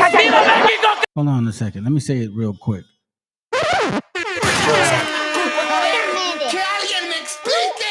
If a man knows this much about the book and he can't talk about his wife, there's a problem. Big problem. So now, I said at the end I would show you guys some shit. Okay, so thank you, sis. Because I think it's important. You know, we're talking about people that are trying to debunk us. They're claiming that we are not certain people. Okay. Sounds good. Let me show you something. I literally. And then we'll end it with that. A couple songs and then we're done. Kind of like that secret message that you just didn't get to catch at the end. Because we build families. We don't destroy families. Nor do we suggest for you to destroy families. I'm not a believer in that. So, you know what I'm saying? If you're trying to represent a certain nation of people, you should be a prime example before you go try to say some shit. Let's listen to this. We just want to have a conversation with my father. My biological father is Dr. Umar. He has another daughter. I tried to contact him about, getting to know my sister on my dad's side. I asked him if he knows her or if he has her number. He ignored me and never responded. I'm 22 years old now. My dad has never been to anything important, no graduation, no birthday parties, nothing. He has not been in my life. Again, I'm not making this video to bash him. I'm making this video to state facts, okay? You can't get on Instagram and get on social media and portray to be an activist and talk about how black kings need to be with black women, but you're not even in your black woman's daughter's life. It doesn't make sense. You're being a hypocrite. And it's frustrating because I reached out to you. I reached out to you. I shouldn't have had to do that. I'm your daughter. But I'm smart enough and logical enough to know that you would never reach out to me because you don't have my phone number. And I'm pretty sure you wouldn't try to reach out to me because for what? I don't want anything out of you. I want nothing but a conversation. Forget the relationship. I really don't care too much about that at this point. I just wanted a conversation out of you and you shut me down. You ignored me. You should never be too busy for your daughter ever in life. So I just wanted to make this video to just try to, I guess, somehow find my sister on my dad's side. So if you see this, please reach out to me. Please DM me because I want to know who you are. Why do I have siblings out there that I don't know about? It's unfair. And, deadbeat fathers is very common nowadays, especially in the black community, right? We all know Dr. Umar reps the black community or whatever. But you can't rep that if you're not even in your daughter's life. You moving backwards. You're moving backwards. It's not making sense. To the public, you look like this person, but in private, you a whole nother person. And I'm not bashing you.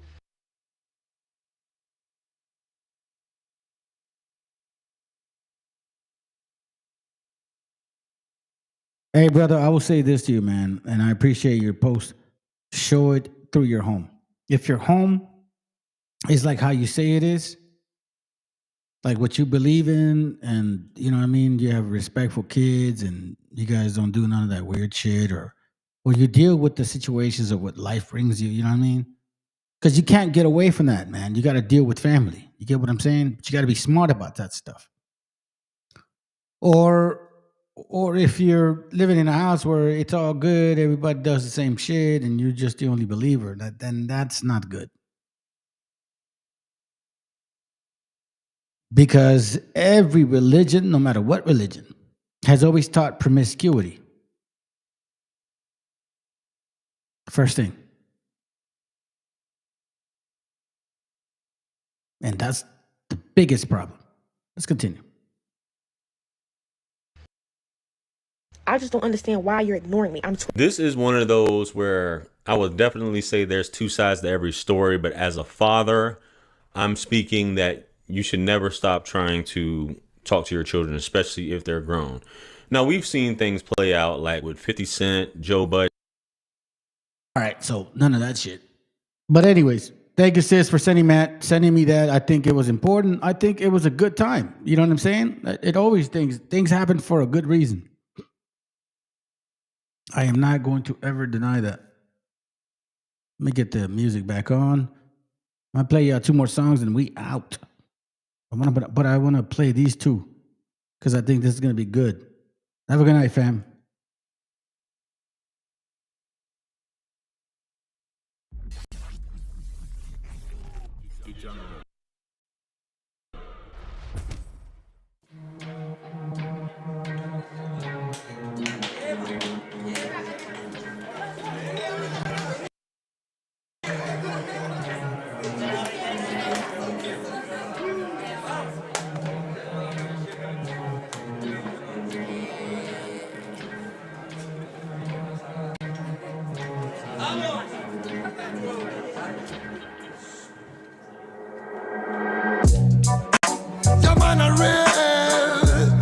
This is the Cypher 3. Ahora Babylon Real. En esta ocasión traigo a los gangsters más gangsters de la zona. Y vengo con la familia gang. ¿Cómo dice? Llaman a Real. Traigo el mensaje puro y crudo para el momento. No palabras vanas que rompen los sentimientos. Lucharé y derribaré los muros del lamento.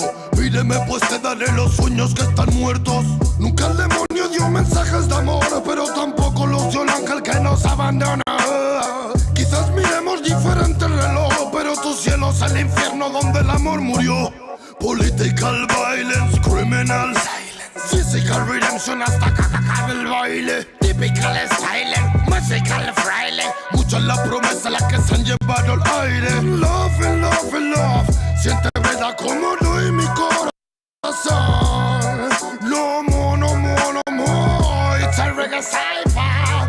Feed the world. What time is it? Es de reventar el beat. Throw the tangle in the street. Reggae music on the hit. Romperemos las barreras que crearon para ti, pues llegaron los señores y la paz de nuevo aquí. What time is it? Es de reventar el beat. Throw the tangle in the street. Reggae music on the hit. Romperemos las barreras que crearon para ti, pues llegaron los señores y la paz de nuevo aquí. Fue que me brotaron alas y ganas de volar. En las buenas mi terreno lleno, en las malas solar.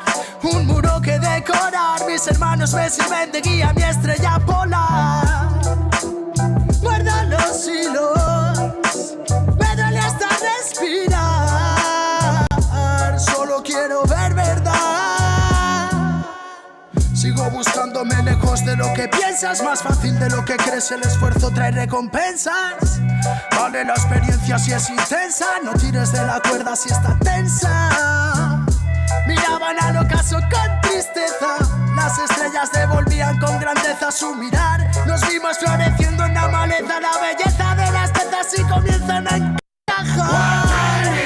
Es de reventar el beat. Throw the tangle in the street. Reggae music on the hit. Romperemos las barreras que crearon para ti, pues llegaron los señores y la paz de nuevo aquí. What time is it? Es de reventar el beat. Throw the tangle in the street. Reggae music on the hit. Romperemos las barreras que crearon para ti, pues llegaron los señores y la paz de nuevo aquí. 51, 52, con un micro de bambú, más vueltas que Passepartout. Me siento en la old school. It's magnetic kung fu, it's a reggae magnatur. Por las almas sonrientes que acompañan a Zazú. En bambalinas y balú, son rimas de menú, no salidas de velour, pero calidad y del sur.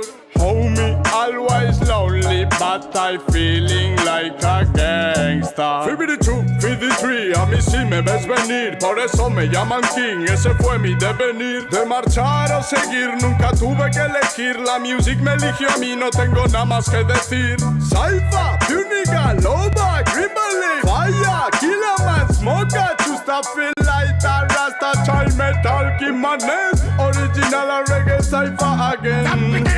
Interna en la villa del pingüino, entre los calin en la antena y los que se encuentran dormidos zarandean tus emociones cual barril de vino, cosas feas quizás en tus ideas, pero aquí no, yo no atino, disparo sin mirar a todo aquel vampiro que bien te quiera hincarme, bro. Si lo digo, no es para pensar, sino para aclarar lo que de siempre estás pensando. Acaba el tan magnífico, imposible de tan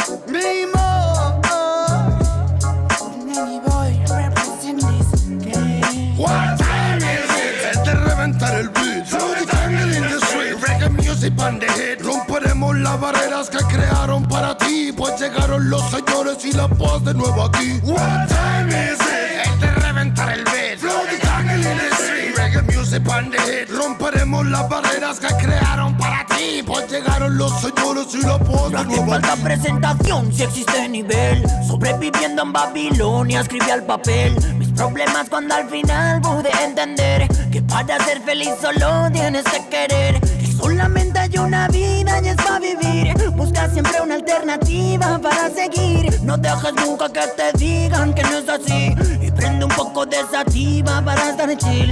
Ey, superando ansiedades con el humo de cancha, manchas de un pasado trágico en la cancha. Seguimos siendo fuertes, su mierda no me engancha, mientras otros esperando a que lleguen en lancha. No matter where you come, no matter where you come from, solo importa que prestes atención a este sound. Desde the original, Killer Man al mando. Oh na na na. Mira, soy un warrior, sonido legendario. Disfruto cada segundo cuando me subo al escenario. Tengo fuego en los labios, sigo cual mercenario. Pasos de gigante y cora revolucionario. Siento que es necesario, suena el reggae en los barrios, para que cale el mensaje y para salvar a los más sabios. Entre en mi imaginario, quemo cheques bancarios. Si vienes con la mala vibra, mejor bro, cambia tu itinerario. Ya, ya, ya, ya, ya. Cuando ruge el león suena la música real. Venimos con el ya, ya, ya, ya, ya. Sonido de guión es el sonido original. Ya, ya, ya, ya, ya. Reggae de corazón es el que se hace en unidad. Ya, ya, ya, ya, ya, ya, ya, ya. What time is it? De reventar el beat. Flow the jungle in the street. Reggae music on the head. Romperemos las barreras que crearon para ti, pues llegaron los señores y la paz de nuevo aquí. What time is it? De reventar el beat. Flow the jungle in the street. Reggae music on the head. Romperemos las barreras que crearon para ti, pues llegaron los señores y la paz de nuevo aquí.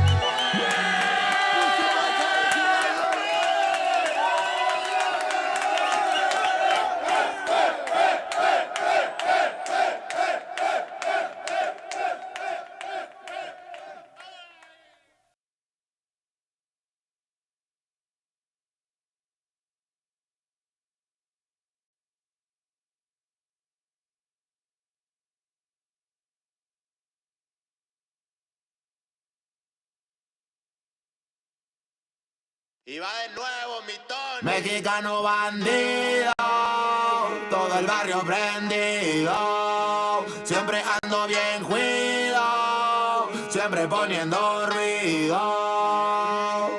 Mexicanos al grito de guerra, yo defiendo mi tierra.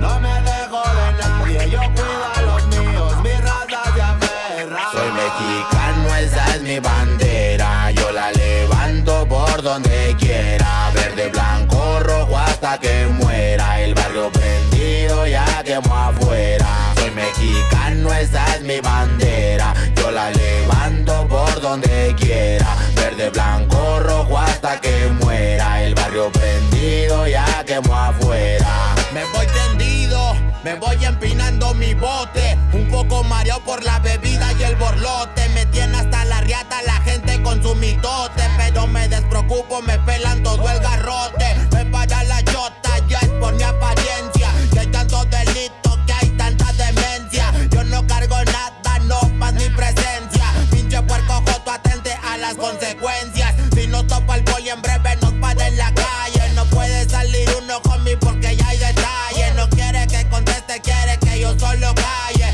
Quiere mi dinero pero que chinga su madre. A la dica este sistema nos quieren ver abajo, pero tumbar gente, quien les dijo que es trabajo. Puro chingar al indio, váyanse mucho al carajo. Loco no me rajo, lo bueno porque se armó la alianza más pesada del país. Todo el mundo ya conoce las rimas de estos MCs. Pa' ponerme más feliz, unos paisas de hachís, mis paisas en el gabacho, bien truchas con la polis. Loco en Guanajuato, con los ojos bien tumbados, de coto con el quesada, rifando por todos lados. Atento si prendo un blunt en cabina cuando grabo. Represento Nuevo León junto a mi carnal el Davo. Cuando voy pa' Jalisco el pasado está olvidado. Con el perro de la C bien grifo, pedo y enfiestado. Chécate mi banderón unido como como había soñado. Bien bajado ese balón, compa lefty bien bajado. Puro hip hop mexa hasta que amanezca. Pásenme un mezcal y que no se pague la yesca. Ya saben que aquí andamos pilas pa' lo que se ofrezca. Si escribo estas rimas es pa' que se enorgullezca. Verde marihuana, blanca cocaína, roja la sangre que escurre de una nueva herida. Yo salí de la ruina, nunca se me olvida. Con disciplina y respeto sigo en siempre la movida. Ando bien high, la vida es un freestyle. Disfruta lo que hay, vivo entre el bien y el mal, carnal. Crazy life todo el día, viendo live. Pinto tu barda con spray, lo que canto es real. Azules y rojas las sirenas que me persiguen. No suben pa' la virgen, salen todos cuando chifle. Mi barrio no lo pisen, que andamos todos grises. Maldito policía, no quiero que me revises. Prende la mota en canala o en hitter. Ando con mi flota y el dealer. Tenemos lo que se te ofrezca, tú nada más pide. Me dijo mi madre que de la envidia me cuide. Soy mexicano, esa es mi bandera. Yo la levanto por donde quiera. Verde, blanco, rojo hasta que muera. El barrio prendido ya quemó afuera. Soy mexicano, esa es mi bandera. Yo la levanto por donde quiera. Verde, blanco, rojo hasta que muera. El barrio prendido ya quemó afuera. Ya, ábranse cabrones, llegó el mexicano partiendo sin necesidad de palancas. Todos jugamos en la misma liga, yo soy titular, tú ves desde la banca. Disfruto cada cosa que me pasa, colaboro y mi carrera se levanta. El mismo cabrón que antes no tenía nada se la pasa viajando y dice que canta. Por eso me caga enfermarme de la garganta. Pero aguanta, traigo mata natural y humo de planta. 2, 3 cabrones dando lata y yo haciendo más plata. De esto la vida se trata y pa' que sepas no es barata. MC da bolos desbarata con cada escalón que sube. Yo tuve la suerte de hacerme fama en YouTube. Hay 2, 3 raperos de antaño que me bajé de su nube. Los mandé pa' su casa y de premio hasta les pagué el Uber. Si alguien me tira es porque sabe bien que domino el negocio y quiere de mi parte. No quiero darlas de grande, pero si me tiras la neta me toca humillarte. Soy capitán, llevo el estandarte. Somos muy pocos los que hacemos arte. Este flow si es de Marte, tú dale like y comparte. México lindo y bandido, diario a Diosito le pido que me cuide a la familia si un día el cora ya no late. Estoy bendecido porque me cuidan los míos. Orgullosamente me exatamos locos de remate. Jaque mate, no hable de volar si viene gateando. La cosa por la frontera se pone violenta, no importa el rango. Toda la raza jalándole duro, si hay algo seguro es la muerte en donde ando. El sudor y la sangre en la frente, los de alzada controlando. Se roban la atención, ya saben quiénes son. Vatos locos con sazón como el de un corridón. No quiera tomarme el pelo si ando todo pelón. Levantando la bandera, viva México cabrón. Es el perrito de la selva. La bandera con un águila, Simón, mi tierra es esta. Me vale si mi piel o si mi acento les molesta. Acá jalan horas extras, nunca duermen la siesta. Están los que van pa'l jale y los que la viven de fiesta. Otros que en el pintón se tatúan de corazón. 3 colores en el pecho, morirían por su nación. Aunque su puto gobierno los puso en la situación de no terminar la escuela y terminar en la prisión. ¡Viva México, ladrones! ¿Qué hubo el expresidente? Ya saben que por mí policías chinguen a 20. Y ahí están mis 20 pa' la cagua. Aguas, que es tierra caliente de Chiapas hasta Chihuahua. Wow, wow, wow, yipi-yo, yipi-yucas. Buenas Montequín, Aguas, Tijuas y San Lucas. San Luis Potoyes, Mataulipas, La Puebluca. Dime si o no loco, acá tienen lo que buscas. Soy mexicano, esa es mi bandera. Yo la levanto por donde quiera. Verde, blanco, rojo hasta que muera. El barrio prendido ya quemó afuera. Soy mexicano, esa es mi bandera. Yo la levanto por donde quiera. Verde, blanco, rojo hasta que muera. El barrio prendido ya quemó afuera. Puro hip hop mexa, perros, 2023. Ey yo, ey yo. Somos la santa carnal. Ey, ey, los machidones de la plaza. Oye, DJ Dundee que en los scratches. Desde alzada, mi perro. No saben quién soy o sí. Oye. Viva México, cabrones.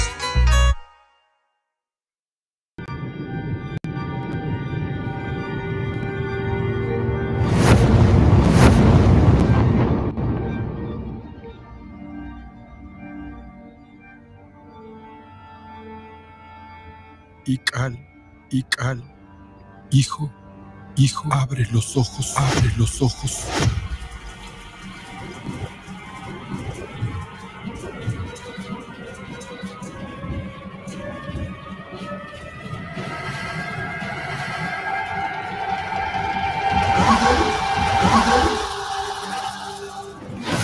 cuerpo se queda con nosotros, pero tu espíritu debe seguir.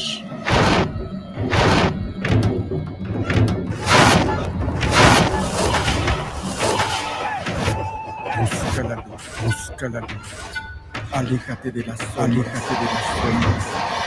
Deja que nuestro dolor sea tu fuerza. Desde aquí iluminamos tu camino.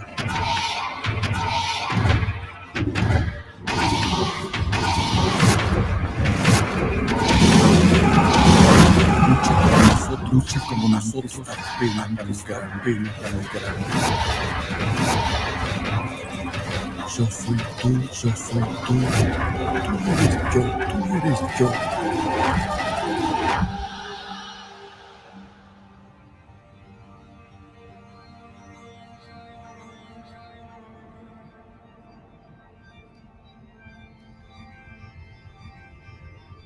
La muerte que hoy nos separa,